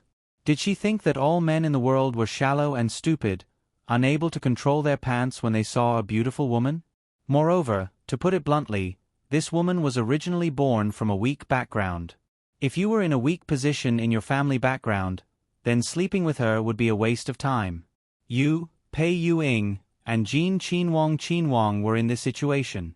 Willing to degrade yourself and take the initiative to be a concubine, could you be any more despicable?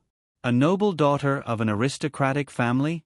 Sure enough, this family did not live up to its name. Even the upbringing had become so unbearable. There was no pride, no real nobility, and even less that lofty and unyielding character. Pei Xiuying was somewhat uncomfortable under Min Yuhan's gaze, but from beginning to end, she kept her eyes down and maintained a faint smile. If you don't want to smile, then don't smile. In fact, this kind of smile that you thought was perfect was very disgusting. It was not a smile that came from the heart, it was not a sincere smile that transcended boundaries.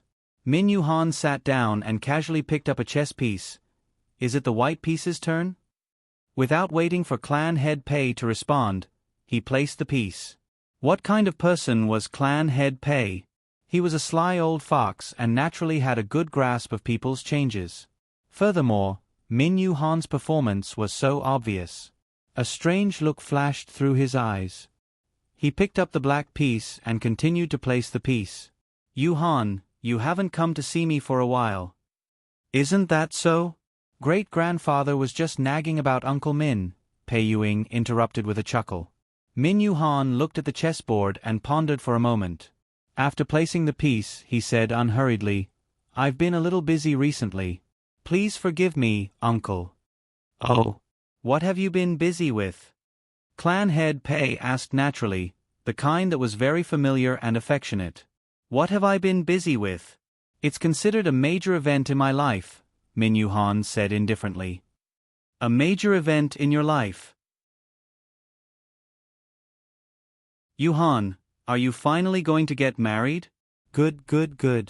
This is really great. For so many years, you didn't have anyone by your side who cared about you. Now that you've finally thought it through, it can't be better. Clan head Pei seemed very happy, and his happiness was mixed with emotion. Is that so? Then I have to congratulate Uncle Min, Pei Xiuying said with a smile, as if she was very happy for him. Min Yuhan suddenly smiled. Actually, I still have to ask for Uncle's permission on this matter.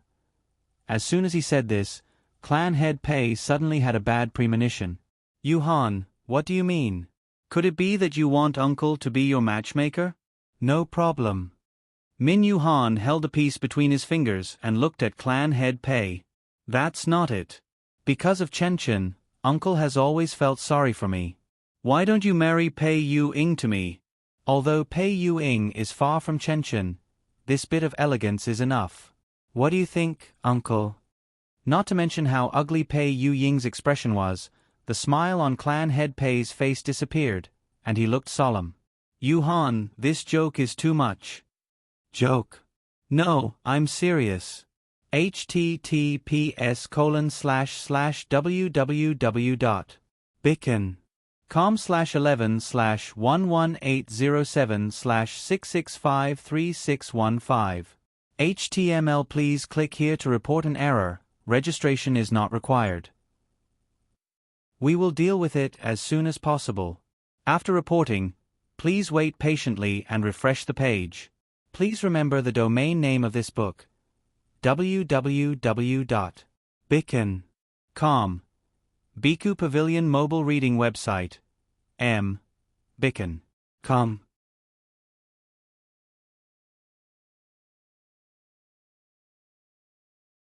Chapter 320.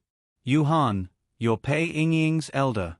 The Min family and the Pei family are family friends. If you act like this, it's not good for either of our families. Uncle, you don't think it's good? Min Yuhan interrupted him calmly. I think it's good. You know, I once thought that Pei Yingying was specially trained by uncle. Without a doubt, it's good. After all, uncle has always treated me like a great-grandchild. You're especially compassionate towards me. I'm very grateful to uncle.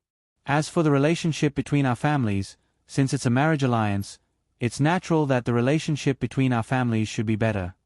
Pei Yingying was screaming crazily in her heart. Who do you think you are? What right do you have? What right do you have? She clenched her handkerchief so tightly that her fingernails almost broke the skin of her palm. However, because of her upbringing, she tried her best to restrain herself. Not only that, she even had a faint smile on her face. In fact, if she really exploded, Min Yuhan might think more highly of her.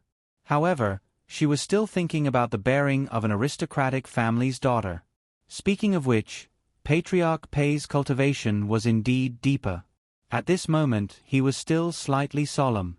He stroked his beard and didn't show any signs of anger.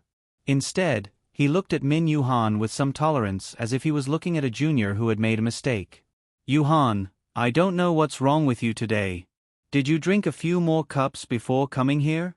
Or is there some other reason? I hope this matter will end here. It's best for everyone. Min Yuhan's smile became more obvious and more genuine. Many people hadn't seen such a bright smile in many years. This person seemed to have become more than 10 years younger. However, no matter who saw it, they would feel that this smile was especially dazzling. Uncle, do you think I'm not clear-headed? No, I'm very clear-headed. In the past few decades of my life, I've never been more clear-headed than now. I don't understand. Why would uncle feel that it's not good? Could it be that uncle actually looks down on me? Was it all fake? If it was so easy to stop, he wouldn't have come. He was here to find trouble. He was even prepared to shed all pretense of cordiality with the Pei family. If he continued to feign civility, he wouldn't be able to bear it. These are two completely different things. How can you confuse them together? Yuhan, you have deep feelings for Pei. Treating her granddaughter like this is an insult to her. Moreover, you're an elder. Acting like this in front of the younger generation is simply disrespectful. You're not only embarrassing yourself, you're embarrassing yourself. Hearing this, Min Yuhan even laughed out loud, as if she had heard the funniest joke in the world. Uncle, what you said is interesting. If Momo knew in the underworld that you, as a father, were preparing to give her grandniece to her son as a concubine, she might just climb out of the mausoleum. Embarrassing? Who's the one who's losing face? Was there anyone else in Pei? The Min families know this matter. How was there anyone else in the Mins? Houses how, and how? How? No. No. This is that person is. Yan the families is rs. Havri have a's? Have s? TVs. Tites in this have a have. To cause vivivi had to have a misunderstanding? Min Yuhan patiently explained her findings. Uncle, tell me, where's the misunderstanding? Pei's heart calmed down a little. If that was the case, he could deal with it. However, he realized that Min Yuhan's acuity and his concern for the Pei family seemed to be a little too much. If that was the case, he had to think of a way to get rid of this person. This kind of person was a threat to the Pei family. Yuhan has indeed misunderstood. Uncle, can you swear to the heavens that you don't have such a plan and you won't do it in the future? If you do, the Pei family will be destroyed. Min Yuhan's voice was cold and her eyes were burning. What she said was the most vicious curse for the Pei family. What did Pei care about the most? That was the Pei family. Min Yuhan's words had touched his bottom line and touched his reverse scale. It could be said that she had truly angered him. He did not even bother to hide the hostility in his eyes. It was as if he was looking at a dead person. Min Yuhan met his gaze but was not afraid at all. Instead, she smiled even more casually. The aura of an aristocratic family's young master was even more prominent. It made people feel that the aura between them had swapped. Pei was the one who was suppressed. It's just an oath. If there's no such thing, then there's naturally nothing. Furthermore, in this world, how many people take oaths seriously? Uncle, don't you think so? As long as Uncle swears to the heavens, I will immediately kowtow and apologize to Uncle. I will even apologize to Pei Yingying. These words were basically blocking Pei Yingying's path. If he made an oath now and went against it in the future, he would not only be breaking his promise. Pei Yingying suddenly smiled. Yuhan has really grown up after being away for so many years. There was a hint of gratification in his words. Min Yuhan nodded her head indifferently. I've been stupid for too long. I have to grow up. Otherwise, I won't even know how I died. Pei Yingying had already put away the emotions that made her angry. The smile on her face had also disappeared. She looked even more composed and dignified. She had already sensed that the atmosphere at this moment was not as simple as it seemed on the surface. There was also a heaviness that she did not know about. This was also the first time she really looked at this granduncle of the Min family. She had once looked down on this granduncle of hers. She thought that he was addicted to love and could not extricate himself. As an aristocratic family's young master, he did not think about returning to the family. Instead, he wandered around all year round. He was simply not a man. He was the shame of an aristocratic family. Such a person should be banished from the family forever. In her opinion, such a man was always a little incompetent and could not be shown in public. Now, it seemed that this was not the case. Uncle might as well consider my proposal. Although I am Pei Yingying's elder, Jin Qinhuang is also one. Jin Qinhuang is related by blood. This has a greater impact. Moreover, Jin Qinhuang has a Wang Fei who is officially married to him. Jin Qinhuang Fei's grandfather is the Minister of Personnel and holds great power. Her adoptive mother is Great Princess Royal and is extraordinarily honorable. Pei Yingying was sent over by you. According to Pei Shi's identity and background, she does not even have the qualifications to be its Fei. After entering the inner courtyard of Jin Qinhuang Fu, it is already good that you can bring 2 servant girls to serve you. Now, in the inner courtyard of Jin Qinhuang Fu, other than the Wang Fei, there are no other concubines. All the power is naturally in the hands of Jin Qinhuang Fei. In the face of a person who is clearly a threat, do you think that Jin Qinhuang Fei will be indifferent? Or do you think that Pei Yingying can compete with Jin Qinhuang Fei with just 1 or 2 people? Otherwise, do you think that before Jin Qinhuang Fei returns to the capital, Pei Yingying can win over Jin Qinhuang Fei's heart? She might even get pregnant before marriage. Min Yuhan seemed to be slowly analyzing the pros and cons, but that sentence was stabbing a knife into the chest of Pei clan head and Pei Ying. Mentioning Jingwan's identity and background, mentioning Pei Ying's identity and background, as a daughter of an aristocratic family, you looked down on them. Who would have thought that they did not take you seriously at all? Pei Ying was once full of confidence that she could defeat Jingwan and become the final winner, but after seeing Jingwan, her confidence took a big hit. Now that she heard Min Yuhan's words, although she did not want to admit it, it was a fact that could not be any more real. That little bit of confidence she had invisibly shattered. Pei clan head glanced at his great-granddaughter and roughly knew that some of the previous efforts had been destroyed. Looking at Min Yuhan, who might not have smiled as much in the past 20 years, there were two possibilities for such a big change. First, he was suddenly stimulated and knew that he went to see Jin Qin-wang. Second, it was accumulated over time. It was just that he hid it too well and did not reveal it. Now, for some reason, he no longer hid it. Perhaps it was related to Jin Qin-wang. Pei clan head did not know which type Min Yuhan belonged to, but there was no doubt that he could no longer treat him with the same attitude as before. This was no longer a prospective son-in-law that he could manipulate, but a poisonous snake that could bite him at any time. Things will be different if you marry me, Min Yuhan continued. At the very least, you will be officially married to me. Your reputation may still be damaged, but if it is revealed that uncle raised such a girl as compensation for what you did in the past out of guilt, others may even praise you for being affectionate and righteous. Min Yuhan's attitude was calm, neither fast nor slow, but the sarcasm contained in it was obvious. Pei Ying's suppressed emotions surged again. She really could not bear it. What does Min family's grand uncle think I am? Min Yuhan glanced at her with undisguised ridicule in his eyes. What does your great-grandfather think you are? In my eyes, you are a little higher than that. He wants you to be a concubine, the kind without a matchmaker.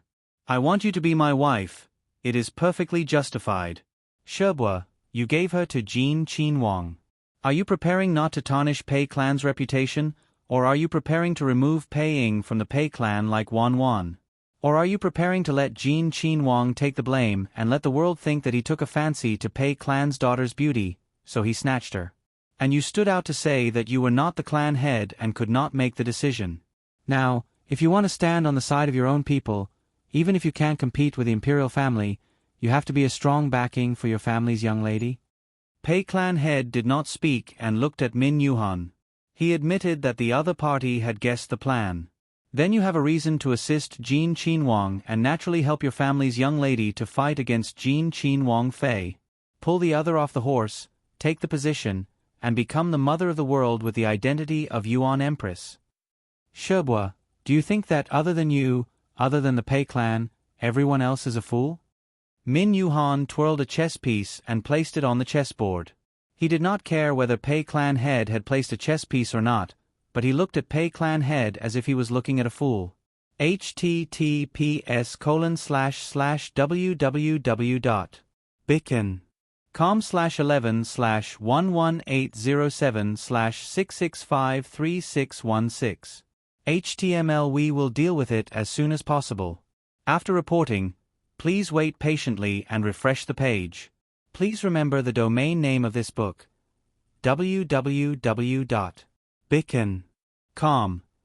Biku Gur mobile reading website, bicken.com.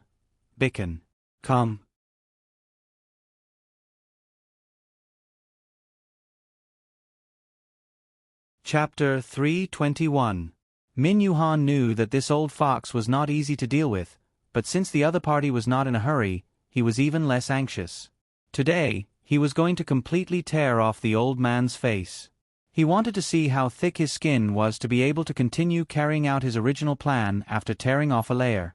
Aristocratic families have their pride and have a very deep concept of family status. I don't need to remind Uncle of this. Uncle is probably clearer than anyone else.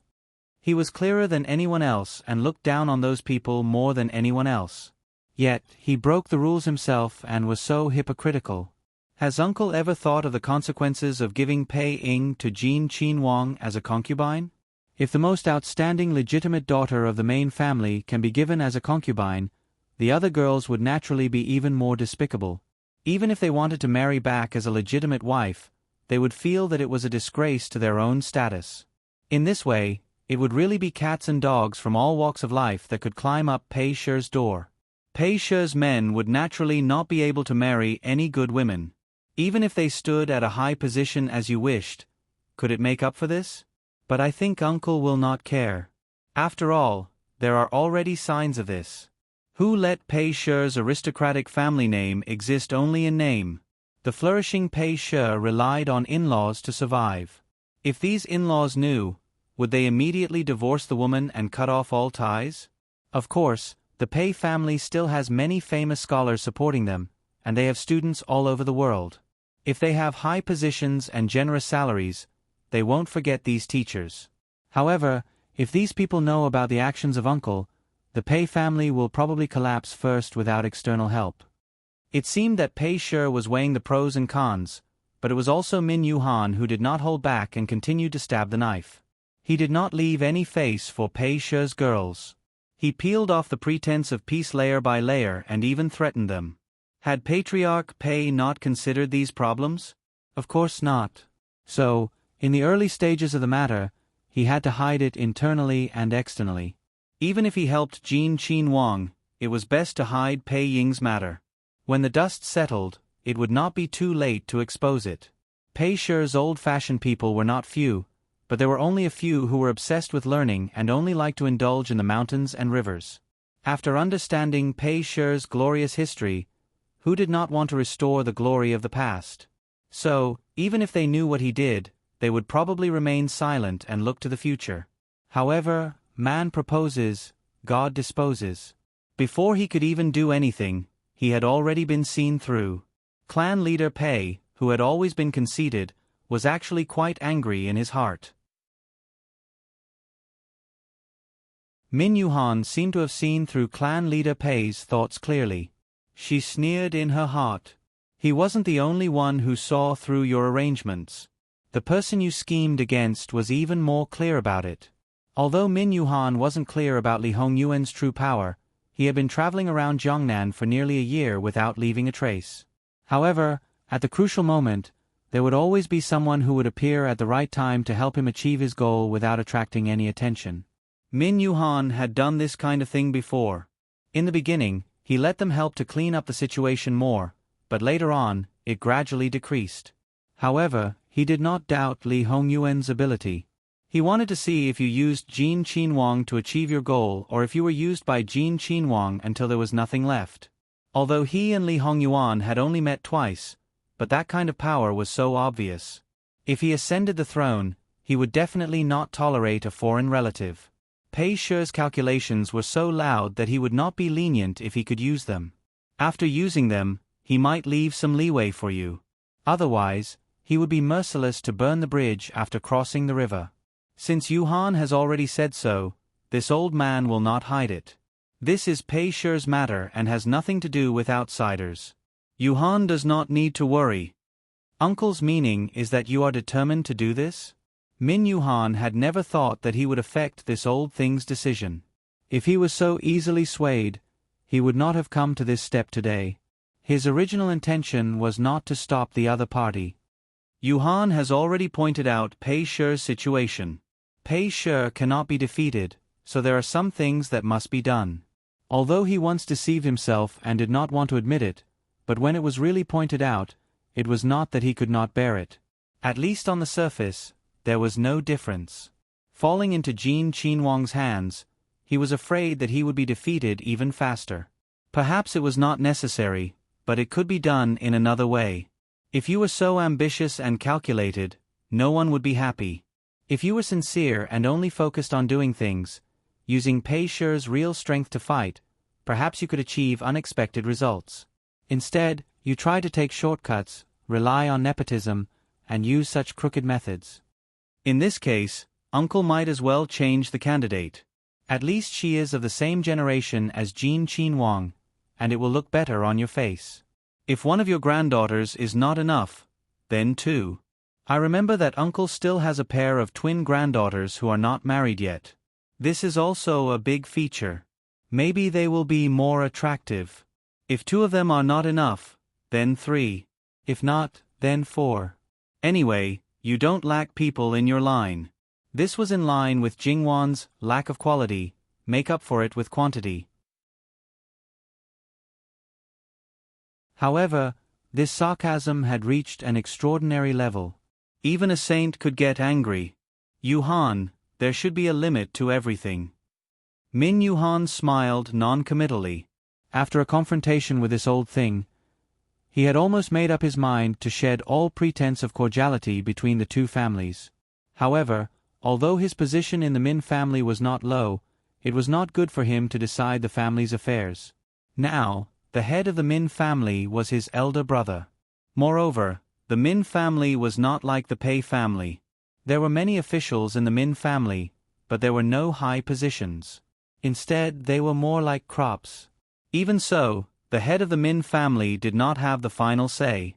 As a member of the Min family, although he did not have deep feelings for this family, there were still some things that needed to be said. At that time, the difference would probably be him arguing with the Pei family alone, or the Min family arguing with the Pei family. In that case, nephew will take his leave first. Min Yuhan threw the chess piece between his fingers back into the chess box. He stood up slowly and brushed his sleeves. When he was about to leave, he seemed to have thought of something and looked at Pei Yueying. Pei Yueying, why don't you consider my opinion? Pei Yueying's face was a little stiff. Thank you for Min family's grand uncle's favor. Min Yuhan chuckled. Now it's really interesting. A daughter of an aristocratic family would rather be a concubine than a wife. Speaking of which, if I was born poor and was just an ordinary person, it would be fine if you rejected me. If we were to compare Jin Qinhuang and I, the advantage would probably be that the other party is young and powerful. Don't you know that this young man easily likes the new and hates the old and doesn't know how to dote on others? In the past, he was able to guard for your grandaunt. In the future, he will naturally be able to guard for you. Isn't it better than fighting for affection and scheming against each other? You really won't consider it? Thank you for Min family's grand uncle's favor. Pei Yueying still said the same thing. This woman is really superficial. And you, Pei Yueying, can't even compare to one of your grandaunt's fingers. His clothes fluttered as he left. He was elegant and had a bit of an immortal's aura. He did not seem like someone who would humiliate an unmarried girl so mercilessly. However, this was indeed the case. How could he not see Pei Yueying's pale face? Clan head Pei looked at his back and slightly narrowed his eyes. He found that this former prospective son-in-law had completely exceeded his expectations. This kind of change was different from the previous one. It was definitely not formed overnight. However, he had been back for almost a year and had seen it many times, but he had not found any clues. He had been on guard since long ago. Clan head Pei was almost 100% sure that Min Yuhan might have found something. Great-grandfather. Pei Yueying softly called out with a little worry. Clan head Pei turned to look at her. Yueying, were you affected by your Min family's grand uncle's words? It's impossible to say that it was not at all. After being humiliated like this, Pei Yueying was still a girl.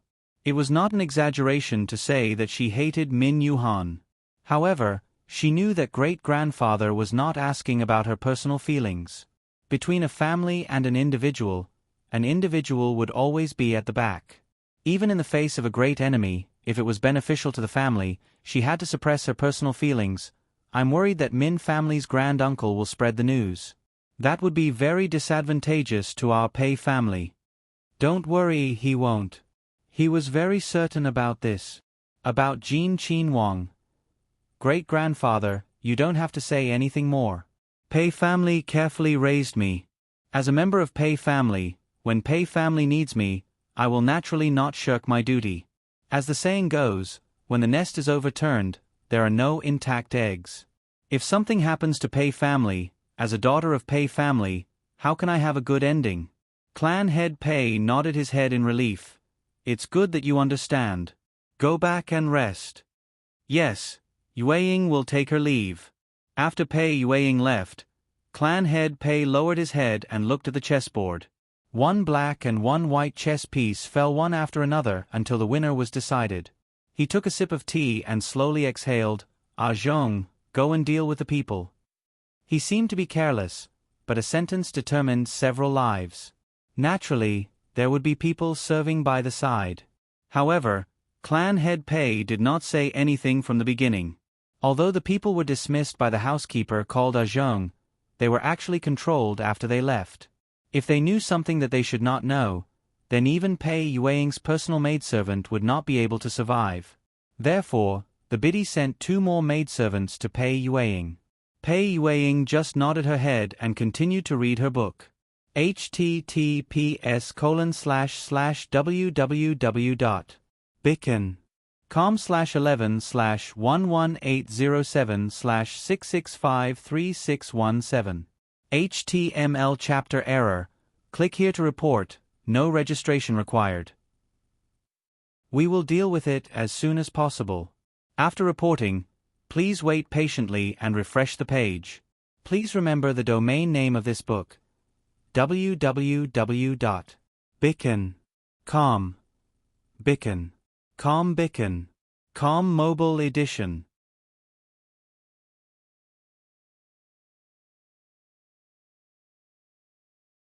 Chapter 322. Many people in the Pei family's main residence knew that something might have happened. In the past, the old master of the Min family would always be treated with great hospitality whenever he came. He was more enthusiastic and grand than anyone else. The clan head would even personally instruct the kitchen to prepare a few dishes. Today, not only did he come and leave, but he also dealt with a few people in the blink of an eye. Everyone's hearts were beating like drums. Even the other masters restrained themselves slightly, not daring to cause any trouble at this time, let alone the servants. Of course, for those who lived in a more remote area because they weren't favored in the Pei family, they didn't have such concerns. After all, they were usually invisible. As expected, a few days later, more than half of the county town called Pei County was stirred up. Gongs and drums were played, and the gifts were worth a few streets. It was difficult to not cause a commotion. Most of the outsiders living in Pei County were related to the Pei family. Even if they were only distant relatives or family members of servants in the Pei family's main residence who had been graced and released from slavery, their lives were definitely more prosperous than those in other places. There were no beggars and the like. One had to know that such people couldn't enter at all. Naturally, they were somewhat concerned about the Pei family's main residence, whether it was out of curiosity or the mentality of wanting to join in the fun. Which aristocratic family has come to propose marriage again? Most likely, but this time it looks more grand than before. They're here for the 4th generation's first young lady, right? Someone nodded matter-of-factly. The first young lady's reputation is out there. She's the most outstanding girl in this generation of the Pei family. Naturally, she deserves such a grand occasion. Those who were completely unaware of the situation outside were discussing heartily. However, they didn't know that in the Pei family's main residence, those who received the news were filled with dark clouds. Clan head Pei's relatives who lived outside the main residence gathered around him. Some of them were even clan head Pei's elders. Although they were younger than him, no one knew what these people were thinking when they came. It was no wonder that so many people knew about it. One had to know that it wasn't just in the main residence, but also in the other residences of the Pei clan outside the main residence. These people were directly notified by the Min clan. With such great fanfare, naturally, more and more people knew about it. It was to the extent that it spread to all the Pei clan members in Pei County. Of course, there weren't many people who had the guts to approach clan leader Pei, whether they were genuinely concerned about this matter or just there to watch the show. Especially those who married from the Min family, they were even more worried at this time. After all, if the Pei family and the Min family had a grudge against each other, as the Pei family, they would be in the most difficult position. They might even be despised and ostracized by the husband's family. It was still fine for the older generation. After all, they had already taken root long ago. As a new wife, it was the most difficult. Therefore, at this time, not only would they not move forward, but they would also complain about Min Yuhan from the bottom of their hearts. In fact, they couldn't be blamed for this. It was only human nature. Clan leader, what is Min Yuhan trying to do? Not to mention that he's from the ancestors' generation, he's also the same at his age. He's simply looking down on our Pei clan. Someone was filled with righteous indignation. This person was probably someone who had completely linked the Pei clan's reputation to himself. The others also chimed in at the same time. It wasn't without fortune or calamity. One had to know that even if they were from the same clan, it didn't mean that they were of the same mind. Under the same roof, there were serious differences in treatment, not to mention that it was just the same surname. The treatment of the side branch and the main branch was naturally as different as heaven and earth. It was natural that there would be jealousy. It was a rare opportunity to see the main family make a fool of themselves. Therefore, how could they let it go so easily? Patriarch Pei was usually gentle and refined. He was even generous and easy to talk to. However, at this moment, his cold gaze swept over everyone. Even those who were usually the happiest and most lively shut their mouths and kept quiet out of fear. They didn't dare to meet Patriarch Pei's gaze and retreated without a trace. What are you doing here? Go do whatever you need to do. The people surrounding clan leader Pei looked at each other. They suddenly felt bored and resentfully left one by one. Clan leader Pei's mood wasn't so good. In his opinion, Min Yuhan wouldn't do anything after that. However, he never thought that it would be far beyond his expectations. Not only would there be a follow-up, but there would also be such a big scene. As such, he had reason to believe that Min Yuhan might know more than he expected. There might even be things that he didn't know. There was another point that clan leader Pei cared about. Min Yuhan was actually a loner. After his father passed away, the two brothers split up. However, his father was also angry at him for being sentimental. Before his death, he warned him that he wouldn't leave a single copper coin for that unfilial son.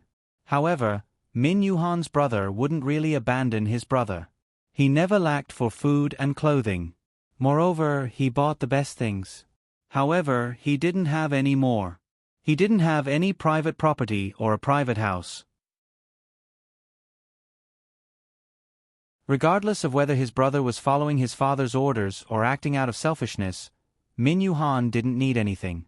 With such a big scene this time, it was obvious that it wasn't Min Yuhan's personal action. He couldn't afford to have such financial resources. Then, clan leader Pei had reason to suspect that this was no longer Min Yuhan going against him. Instead, it was Min Shi going against Pei Shi. The seriousness of the problem wasn't just rising by one level. With Min Shi taking the lead, the other in-laws who were already itching to make a move might also take this opportunity to make a move. Clan leader Pei's eyes were filled with malice. He was like a ferocious beast that wanted to devour people. Although clan leader Pei could easily dismiss the people around him, Pei Xiuying wasn't so relaxed. She was the eldest sister of the fourth generation. For a family with a strict hierarchy, it was naturally easy to dismiss the younger sisters. It was also easy for the collateral relatives to dismiss the older sisters.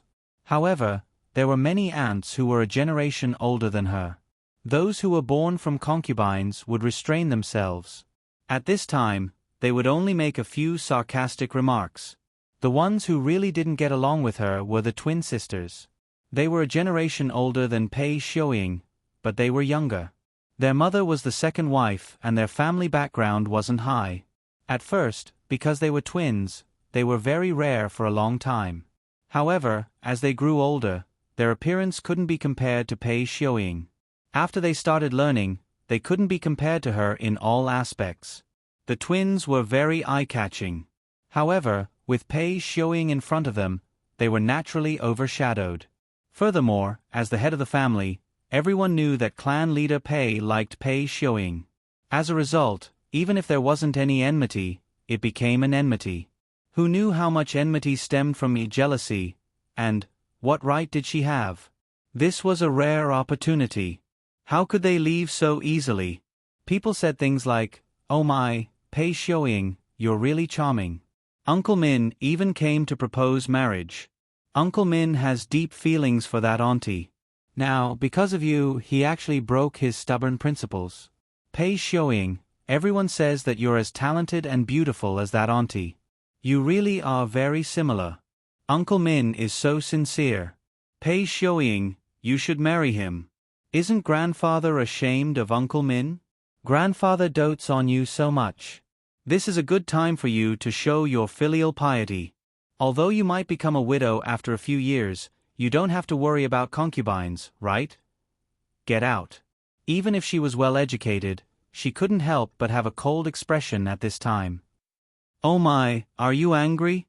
My dear niece, haven't you always considered yourself to be the most virtuous lady? This isn't how you should be. Or is my dear niece also a hypocrite who acts one way in front of others and another behind others' backs? I really should let grandfather and grandmother see you like this. Seeing that you're my elders, I won't argue with you. Do you think I don't have a temper just because I've tolerated you again and again? Get out of here immediately. Otherwise, I'll make you kneel in the ancestral hall for a few days. Do you believe me? Pei Xiuying said coldly. The two sisters had never seen her like this before. They seemed to be intimidated by her aura and couldn't help but take a step back. Their expressions were particularly ugly. However, they also knew that Pei Xiuying's words were not nonsense. If she told the truth in front of their grandmother, they would be punished. Pei Xiuying, I want to see if you can continue to be so imposing. Sister, let's go. After they left, Pei Xiuying no longer put on any airs. She sat down and clenched her fists. Her eyes were terrifyingly cold. Pei Xiuying was the same as her great-grandfather. She probably didn't think that Min Yuhan would be so ruthless. At this moment, her hatred was monstrous. However, she also knew that this matter would be left unsettled. No matter what, if they went to the woman's side to propose marriage and the woman's family didn't allow it, there was no reason to force it. Their Pei Shi wasn't a soft persimmon that anyone could pinch. In the end, Pei Shi was still in decline and had no power. If Pei Shi was as prosperous as the previous dynasty, even the imperial family would have to give way. As a noble daughter of Pei Shi, she was even more honorable than a princess. If that was the case, how could a mere Min Shi be so arrogant? An old fart dared to covet her and humiliate her. At this moment, Pei Xiuying became more and more determined. She must use Jin Qin Wang to ascend the throne. She must become the most honorable woman in the world. In reality, just as Pei Xiuying thought, this was at most a farce. It looked so lively, but in reality, not to mention Min Yuhan, the main character, there wasn't even a decent manager. The so-called marriage proposal didn't have the slightest bit of sincerity. It was more like a pure humiliation to Pei Shi. After this incident, although the two clans wouldn't completely fall out, there wasn't much difference. After chasing away Min Shi's people, Pei Shi looked at the red silk boxes in the courtyard. Since it wasn't for a good, then obviously, Min Shi wouldn't be so stupid to prepare a generous gift. He ordered people to open the boxes. Sure enough, there was something inside, but it was more or less the same as an empty box. Pei Shi was surrounded by dark clouds. The people around him didn't dare to breathe. They even wanted to find a hole to hide in and disappear. Min Shi. Good, very good. Pei Shi clenched his fists so tightly that his knuckles cracked. Prepare a generous gift, and send all these things back to Min Shi. Although it seemed like Min Yuhan was the one who did it, the furious Pei Shi wouldn't let Min Shi off so easily. If he didn't teach them a lesson, they would really think that Min Shi was easy to bully. Let all the Min Shi send the things back.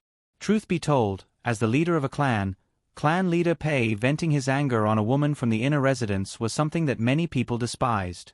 Once a woman married into the Pei clan, she would become a member of the Pei clan. One of them was even a generation older than him, and she also had a son and a daughter. 4 generations living under the same roof. Doing something like this was another way of driving her back to her maternal family. Wasn't this also a form of humiliation? However, the people around him didn't dare to say anything. There were some smart ones who sensed that something was wrong and hurried back to the backyard to find Pei Shi's wife. They didn't want to cause internal problems in Pei Shi before they could repay Min Shi. As expected, the faces of the Pei Min clan members turned green with anger when they heard the words of the Pei clan leader. Especially the eldest of the Pei Min clan. He had always been a vegetarian and a compassionate person. But now, he was so angry that he smashed things. Pei Ji sure is too much. The others might have swallowed their grievances, but this one didn't. No matter what, it was Pei Shi's fault. Just as he was about to confront Patriarch Pei, the Patriarch's wife rushed over. She tried her best to appease him, but even so, she was still rudely chased out of the house. She had lived like a princess for many years, especially after she became Pei Shi's wife. She had never been so humble before.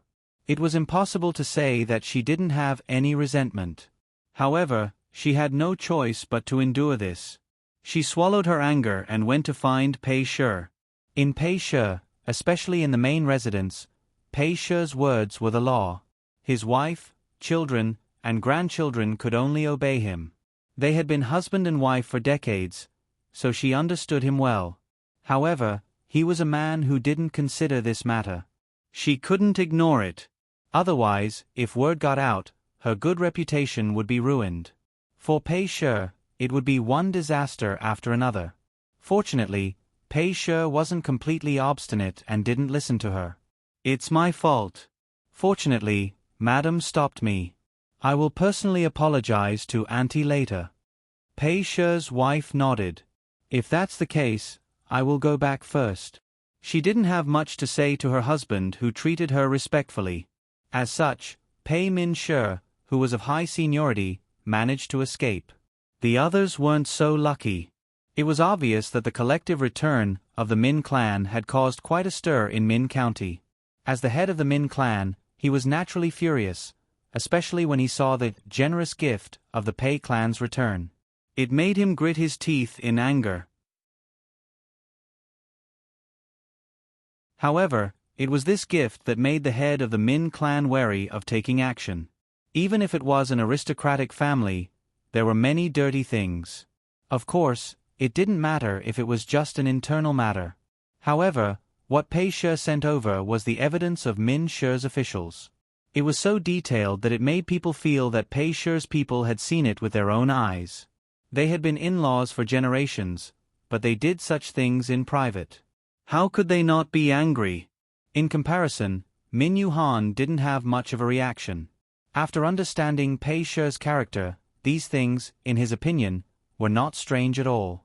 However, his elder brother was using him to make trouble for Pei Shi. The more obscure point was that he was preparing to bite off Pei Shi's flesh.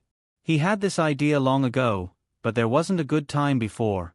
Min Yuhan didn't care. "These things, why don't you give them to Jin Qinwang?" Min Shi's clan head was startled. "Fourth brother, are you sure?" https://www.bicken.com/11/11807/6653780. HTML. We will deal with it as soon as possible. After reporting, please wait patiently and refresh the page. Please remember the domain name of this book: www.bicken.com. Bicken. Com mobile version reading website. Bicken.com.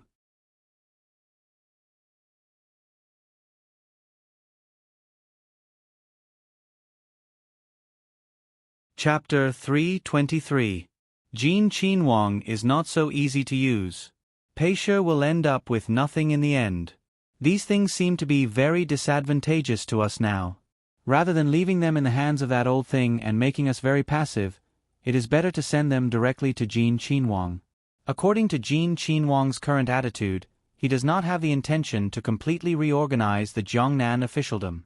It seems more like he wants those officials to spit out how much they have eaten. Even if the officials from our Min clan are a little greedy, but in the end, they have Min clan to rely on. They are not lacking in money and their greed is limited. As for those who are stained with human lives or whose hearts are too black and embezzled too much, these people are like malignant tumors. For the sake of Min clan's foundation, it is better to directly give them up. However much the clansmen have embezzled, that amount will be returned. According to Min clan's foundation, it doesn't matter even if it is a few times more. In this way, the things that old thing Peisher has in his hands are just like waste paper. What if Jin Qin Wang still wants to pursue this matter? Moreover, are you sure that Jin Qin Wang will not pursue this matter just because he said so? These are only a portion of people involved. Pursuing this matter will not take their lives. At most, they will be dismissed and will not affect the foundation of Min clan. Moreover, after tearing apart with Peisher, Min clan will have no obstacles in the court in the future. As for whether Jin Qin Wang has the final say or not, eldest brother, do you really think that Jin Qin Wang is the same as the news from the capital? What do you mean? Min clan head's face became more solemn. The literal meaning. That's right, the literal meaning. There was no need to say more. As the head of an aristocratic family, he was usually very good at thinking. The head of the Min tribe lowered his eyes and pondered quietly. Min Yuhan sneered in her heart. That old thing Peisher wants to use Jin Qin Wang to revive Peisher. Not only that, he also wants to ascend to the sky in one step. Unfortunately, Jin Qin Wang is not isolated and without help. Peisher's help may not be as good as chicken ribs to him. That old thing's heart is too big and unwilling to pay. Such a person, as a leader, no one will like him. What Peisher can do, Mincha can also do, and can even do more and better. As an aristocratic family, it is not wise to take sides in the struggle for the throne. Aristocratic families were too large and had branches. They had a foundation, so there was no need for them to stake everything on a single throw. The safest way was to choose a side, and it would be best to choose only a portion of the people. Even if they lost in the end, it wouldn't hurt the family too much. After all, generally speaking, the final winner wouldn't do such a crazy thing as exterminating the entire family who supported the loser. If they met an emperor who was open-minded or wanted to save face, they might even put him in an important position. And if they won, the entire family would benefit. The mockery in Min Yuhan's heart deepened. Actually, these people were essentially the same. It was just that his brother was not as shameless as that old thing Peisher. He still stuck to his bottom line. In the past, he didn't feel that there was anything wrong. But now, no matter how he looked at it, he didn't feel good. However, as long as it didn't conflict with what he was doing, it naturally didn't matter. Riches and honor are sought from danger. Prince Jin doesn't need insignificant things. If he wants to do it, he naturally has to do his best. The aristocratic families now are not like the time when they could control the country with the emperor. If they want to go further, they naturally can't be afraid of the slightest thing. Peisher has been recognized as the #1 aristocratic family in Jiangnan for a long time. Even if they withdrew from the court, they still maintained it. Now that they are destined to decline, the Min Shi might be able to replace them. Because he understood, Min Yuhan easily grasped his brother's weakness. Sure enough, he saw a flash of light in his eyes. Min Yuhan wanted to do his best to help Prince Jin ascend the throne. Borrowing the power of the Min Shi was the best choice. Although the other party might not need it, he still wanted to do something. In the end, Prince Jin, how confident are you? 70%. Speaking of which, this was still conservative. According to him, it should be 100%. Because he believed, and because some things were not allowed to fail. I need to think about it. The head of the Min clan clenched his fist. It could be seen that his mood was not stable. It should be. After all, this is a matter of great importance. Elder brother is the head of the clan. It should be serious. Min Yuhan nodded as a matter of course. The head of the Min clan twisted his beard and nodded. Regarding Pei Xiuying, if Yuhan really takes a fancy to her, it's not impossible to take her in. If I really take her in, the one who will be humiliated will be by N. The original purpose was to find some trouble for Pei Shi and shave Pei Xiuying's reputation. If that old thing could really stop and not find trouble, for Prince Jin of course, it would be for the best. However, It was clear that this possibility was not high. Speaking of which, if Pei Xiuying didn't willingly lower herself and had thoughts of her own, Min Yuhan would not act like this. After all, she was a beautiful young lady. At his age, he wouldn't make things difficult for her. It was just that to say that she brought it upon herself. But from the perspective of those who thought that they could contribute everything to the clan, they would probably never do anything wrong. I'll go back first. Go back and rest. Min Yuhan left. He was very clear that this elder brother of his would definitely agree. Even now, the title of the #1 aristocratic family was still moving. Sure enough, the head of the Min clan found Min Yuhan the next day. This is a matter of great importance. Fourth brother, I'm afraid that you will have to make a trip personally. Speaking of this, there was some difficulty on his face. A few days ago, this fourth brother fainted after seeing Prince Jean. This time, he came to find him again. If fourth brother doesn't want to go, I will find someone else. It's fine. A few days ago, I just suddenly saw him and couldn't control myself. In fact, he didn't dare to look directly at Prince Jin's face. He was afraid that he would lose his composure and do something impolite, causing the other party to be unhappy. Fourth brother, you don't have to make things difficult for yourself. Although he said so, his expression still showed that he wanted Min Yuhan to make a trip. Min Yuhan thought, sure enough, he had been the head of the clan for too long. Everything he did was so hypocritical. He was like this even in front of his own brother. So what if he was a little more honest? Thus, Min Yuhan didn't say much and directly took the things prepared by the head of the Min clan. Then, he had people prepare a carriage and headed to Quanzhou Prefecture. As for those grandmothers who came back from Pei clan, of course, Min clan wouldn't treat them badly. On the contrary, they would take good care of them. To a certain extent, they were even prepared for their return. At this time, Shannon Prefecture's provincial examination had already ended. Because Prince Jean was personally holding the line, naturally, there wouldn't be a situation where the examination papers were marked based on personal preferences. No matter if one liked to use flowery words or upright words, they were all thrown to one side. In short, one had to have substance. Of course, good handwriting was also important. The top 3 were not personally selected by Li Hongyuan, but it was also nodded by him.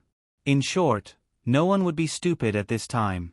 After this matter was completely finished and the hearts of the scholars were appeased, Li Hongyuan seemed to remember that Governor Xuejing was detained in his own house.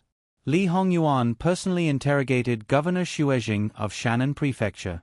The officials of the academy who were originally very tense naturally became even more tense at this time, not to mention those who had problems. Li Suyen, this black-robed guard, was very good at interrogating people. Prince Jean was also not bad. They didn't know the process of his interrogation. In short, in less than 2 hours, the black-robed guards were dispatched again. Other than Quanzhou Prefecture, the other prefectural cities of Shannon Prefecture had sent people. It was obviously a big move. And this Governor Xuejing was also officially stripped of his official hat and official uniform, preparing to be escorted back to the capital. When Li Hongyuan returned to the residence, Jingwan inexplicably felt that there seemed to be a bloody smell on his body. But when she sniffed carefully, it seemed that there was nothing. Wan, what are you doing? Li Hongyuan raised his eyebrows, puzzled. Smelling your body to see if there is the smell of rouge and powder. Jing Qian smiled. Is that so? You have to smell it properly. Li Hongyuan used the back of his finger to gently rub her cheek. Perhaps it is on my body. Wan, do you want to help this husband change clothes first? He lowered his voice and leaned close to her ear. From time to time, he would perform his seductive techniques. Jingwan still couldn't resist. And Min Yuhan just happened to come to the door at this time. In reality, Li Hongyuan already knew about the things that happened in the main residence of Pei clan. As for the details, he didn't know. The reason was still the same. Those who served the masters closely were basically the children of the household. To turn these people into nails was difficult. To a certain extent, it was like a wave of the heart. Naturally, He was too lazy to do anything. However, even though he didn't give the order, the people who lived in Jiangnan couldn't be completely useless. They didn't need to go too deep. Actually, Jingwan was also a little interested. This imperial noble consort's former fiancé could also be considered a sentimental person. He was also quite ruthless in his actions. Pei family and Min family's interests had been tied together for many years. Perhaps there had been some cracks in recent years, but they had also been hidden very deeply. This time, even if they had not completely fallen out with each other, there was an obvious hostility between the two families. Li Hongyuan went to see Min Yuhan and brought Jingwan along. Naturally, it was Min Yuhan's first time seeing Jingwan. Of course, it was just a hurried glance. He vaguely remembered that last year at the summer palace in Chengde, Jin Qin Wang had to calculate 100 times to marry the woman he liked. Thinking about it, it should be this Jin Qin Wang Fei. Looking at Jin Qin Wang Fei's attitude, it should be known that he really put Jin Qin Wang Fei in his heart. People like Pei clan head would suspect that Li Hongyuan was acting, but Min Yuhan wouldn't. Because he loved deeply, he clearly knew this true feeling. It was said that Jin Qin Wang Fei liked beauty. As long as it was a beauty, he could ignore everything else. It was really wrong. It was also said that Jin Qin Wang Fei was jealous, fierce, and intolerant. In his view, that was also Jin Qin Wang Fei's own intention. Because he loved her deeply, because he doted on her like she was the apple of his eye, he didn't want her to be wronged. https://www.bicken.com/11/11807/6653784. HTML. We will deal with it as soon as possible. After reporting, please wait patiently and refresh the page. Please remember the domain name of this book: www.bicken.com. Biku Gu mobile reading website, bicken.com.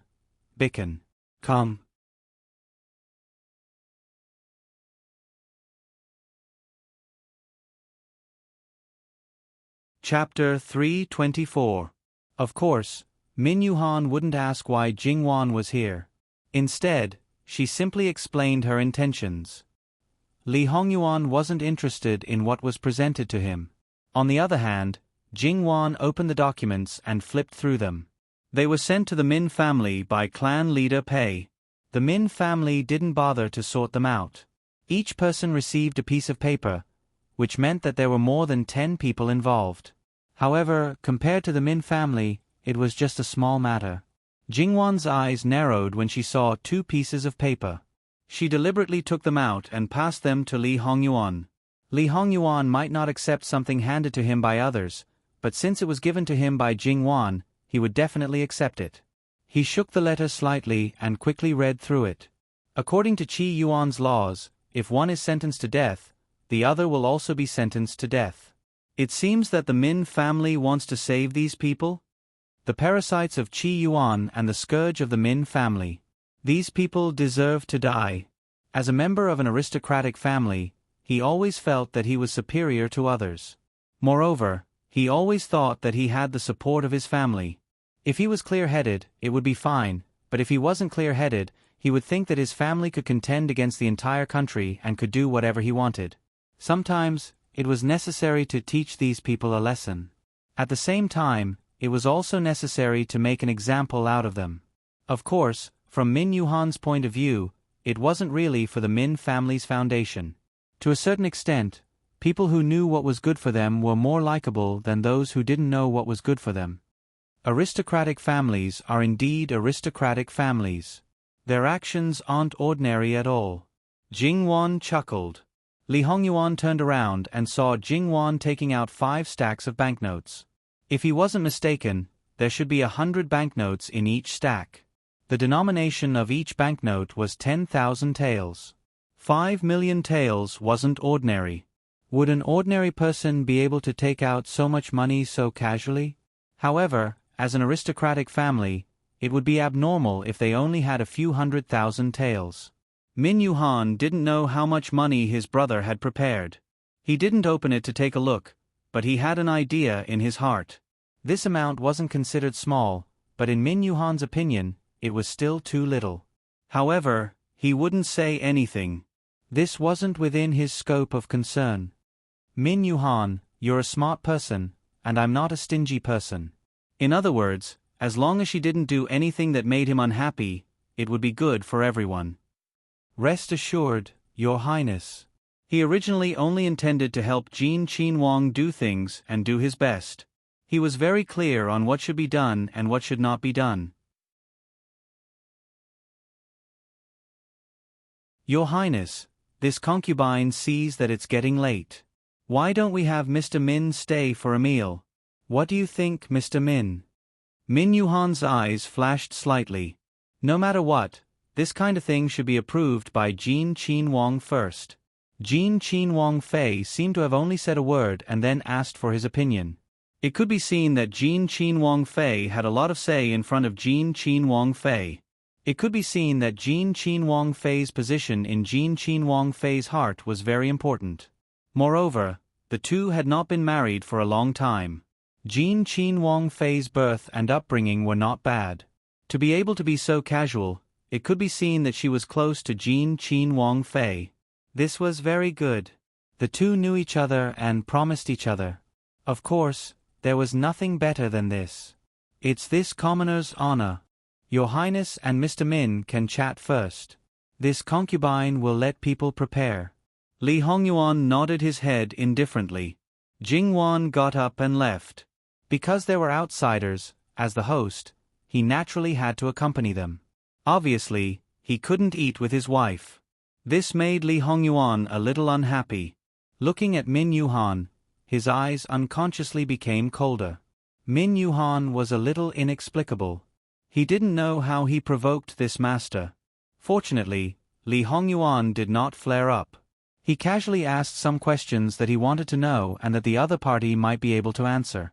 To Min Yuhan, she naturally told her everything she knew without reserve. It had to be said that apart from other things, Jin Qinhuang Fei and Min Yuhan chatted quite congenially. At first, Min Yuhan was surprised at Li Hongyuan's knowledge and insight. However, he was relieved. This was Wanru's child. Wanru was exceptionally intelligent. Her child naturally surpassed her. Moreover, he was born in the imperial family.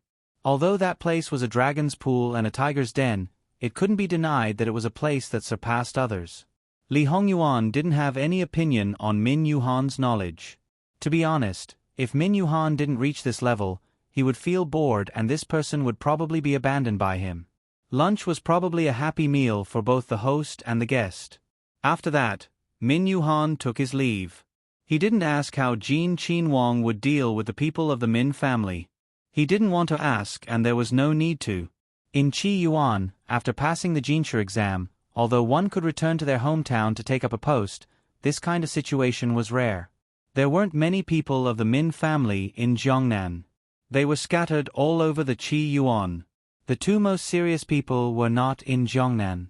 Obviously, they needed to settle accounts. Min Yuhan sat in the carriage with his eyes closed, thinking about what to do next. Li Hongyuan directly gave the remaining 5 million taels of banknotes to Jingwan and said that it belonged to Jingwan's private property. Wang Ye not only gave his own little treasury to this concubine, but also let this concubine make a little treasury? Jingwan teased. What's wrong? Which woman with a dowry doesn't have private property? Li Hongyuan said as a matter of fact. Yes, you're right. Jingwan giggled and hugged him. Don't worry, I will prepare some pocket money for Wang Ye. Wan, do you think that Ben Wang needs pocket money? It seemed that he rarely took out money and basically gave it to his subordinates. Although the amount this time was relatively large, it wasn't a problem for him. It shouldn't be classified as pocket money. Food, clothing, and other things like that, did he need to take out money? Jingwan stared at Li Hongyuan. Well, this was a downright overlord. He belonged to the type that could be unrestrained without money. TSK, what were those people who married into rich families in her previous life? How many millions could they get? What grand gifts could they get? Could they be compared to her? She took it all in her pocket. Things in Chuanzhou are almost done. Let's go sightseeing tomorrow. Li Hongyuan stroked Jingwan's hair. This was almost done? Those in the outer courtyard. Chuanzhou's accounts had been checked clearly. Of course, it was only the accounts on the surface. Li Hongyuan still detained people. Was he preparing to release them? Probably because he knew that they were doing it for money and not for their lives. Those who had relatively thin family assets had already taken out most of it.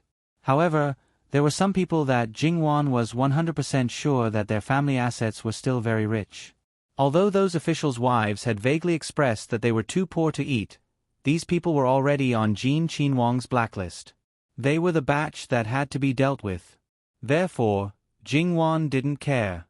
If they didn't give it now, they could only copy it out. Things in Minshan County are already being handled. Let them be released today and let them be comfortable at home for 2 days. After that, they should be transferred to the prison. This matter shouldn't be made public, right? Of course not. But it can deter people in other places in Jiangnan.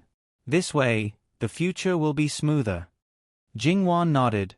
Chuanzhou's prosperity doesn't lose to the capital.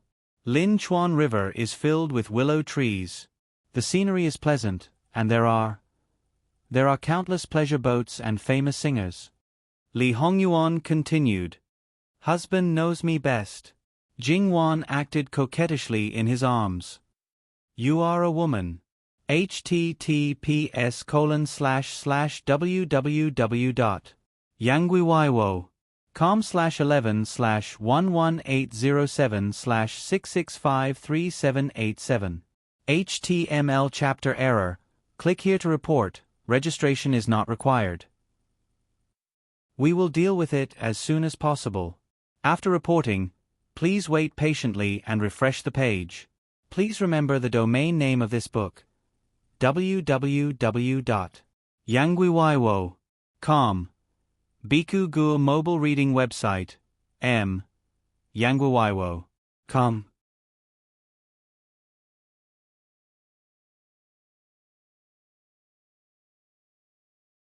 Chapter 325.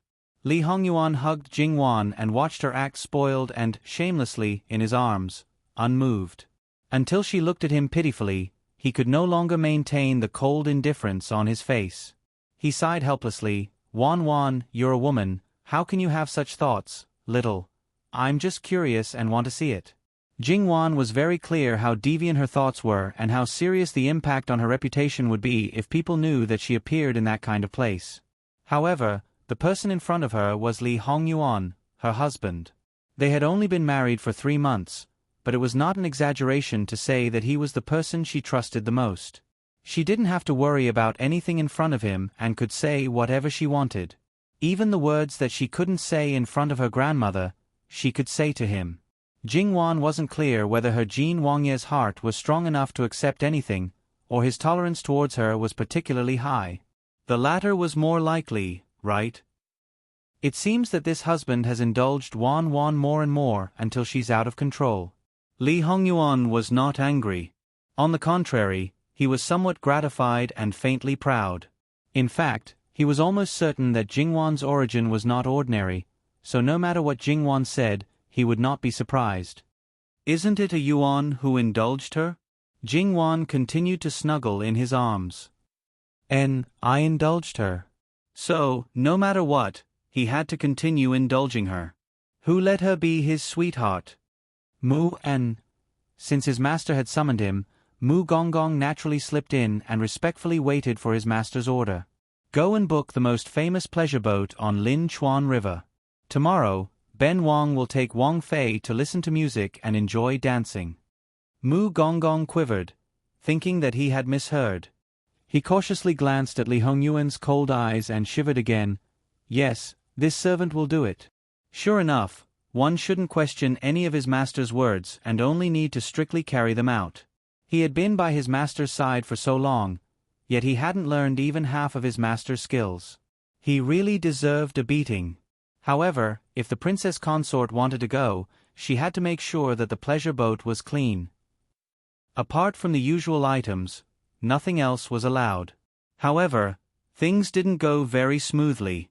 In the pavilion pleasure boat known as the #1 pleasure boat in Linchuan, there was a girl who was going to be married tomorrow. It had been widely announced 3 months ago, and many people were waiting. She was already 2 years late compared to others.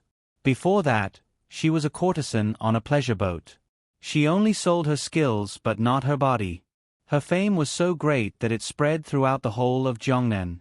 The entrance fee to see her was ridiculously expensive. Many people had been waiting for her to get married. Finally, the day had come. There were many people who had come specially for her. Whether it was the salt policy or the cheating in the academy examination, such big things could not affect these people's enthusiasm. Of course, it couldn't be said that there would be no impact at all. At the very least, there would be far fewer Guan family members involved. However, what kind of place was Zhongnan? There were a sea of rich people. Whether it was the brothel or the pleasure boat, without these powerful childs, they might make more money. However, even so, Mu Gonggong didn't intend to compromise at all. Not to mention that his master was not a person who would compromise, it was even more impossible to take the princess consort with him. It was not only about their ability to do things, but also about the prince's face in front of the princess consort. If they, the servants, lost the prince's face, they would be skinned alive. Not only did they have to do it well, but they also had to do it as best as possible. Besides, the gaily painting pleasure boat was only so big. Although the gaily painting pleasure boat was mainly used for sightseeing and there was a big stage behind it, Eunuch Mu still felt that one gaily painting pleasure boat was not enough. It would be more interesting if 8 or 10 gaily painting pleasure boats worked together. Mu Gonggong faced the owner of the pleasure boat, a beautiful woman who was over 40 years old but still charming. As soon as Mu Gonggong boarded the pleasure boat, he revealed his identity and stated his purpose. Jin Qinhuang came to Chuanzhou Fu, and what he did, the entire Chuanzhou Fu knew. There were also many rumors about him, especially about his appearance. They didn't know the situation in the capital of Lihongyuan and only knew that he was a powerful prince. Just based on this point, it could make many people's imagination run wild, especially those women who were addicted to stories and couldn't extricate themselves. They always hoped that one day they would have a wonderful encounter, an earth-shattering and sentimental love, all kinds of twists and turns, and finally become the big winner in life. Jin Qinhuang undoubtedly became the male lead, and Jin Qinhuang Fei became the most vicious person. In the end, she was still cannon fodder. Well, imagination was beautiful, but reality was cruel. After Jin Qinhuang arrived at Chuanzhou Fu, he basically didn't show his face outside. The officials' welcoming banquet wasn't set up, so it was even more impossible for outsiders to see him. Naturally, they dressed even more fiercely. That legendary character was finally going to show himself outside. His first goal was their pleasure boat. If this was spread out, it would be a matter of great face. But how could the timing be so coincidental? The beautiful woman hesitated, probing whether Mu Gonggong had the possibility of letting Jin Qinhuang participate in tomorrow's coming-of-age ceremony. In fact, if Jin Qinhuang really participated, the one who would lose out would only be her. After all, as long as Jin Qinhuang set a price, it was estimated that no one would dare to compete. Moreover, if he wanted to take the person away, the owner of the boat would have no way to stop him. What kind of person was Mu Gonggong? He naturally understood the other party's meaning in a flash. He looked at the other party with a smile that wasn't a smile. Our Wangye has a nickname in the capital, Living King of Hell. The other Wangye and princes, regardless of whether they have power or not, he can step on them if he wants to. If he wants to cut them off, then he can cut them off. Moreover, our Wangye's temperament is more solitary and doesn't like to play with others. The meaning of these words couldn't be more obvious. We are all doing business, so we must pay attention to integrity in everything. With a bang, Mu Gonggong's teacup fell on the table. The owner of the boat is surprised, right? Facing such a colossus like the imperial court's Wangye, even if the owner of the boat had a backer, she wouldn't dare to show her face at this time. She couldn't help but feel a burst of bitterness in her heart. Nujiara Bays. When the time came, Jean Chin Wang would leave in a carefree manner. Because her pleasure boat was untrustworthy, and there was a 90% chance that she would lose the lead that she had painstakingly cultivated, she would inevitably lose a lot of guests. Moreover, their pleasure boats were prevalent here, and the competition was unusually fierce. Every year, there would be a ranking battle. Her pleasure boat had already won the first place for 3 years. The several families behind were all eyeing covetously. They would certainly take this opportunity to ruthlessly step on her pleasure boat, and it was possible that they would squeeze out the top 10 in an instant. https://www.beacon.com/11/11807/6653791. HTML chapter error. Click here to report. Registration is exempted. We will deal with it as soon as possible. After reporting, please wait patiently and refresh the page. Please remember the domain name of this book: www.beacon.com. Beacon. Com Mobile Edition Reading Website. Beacon.com. You're tuning in to the Narrate and Escape YouTube channel. Don't forget to subscribe and join us on this journey to catch the most captivating stories.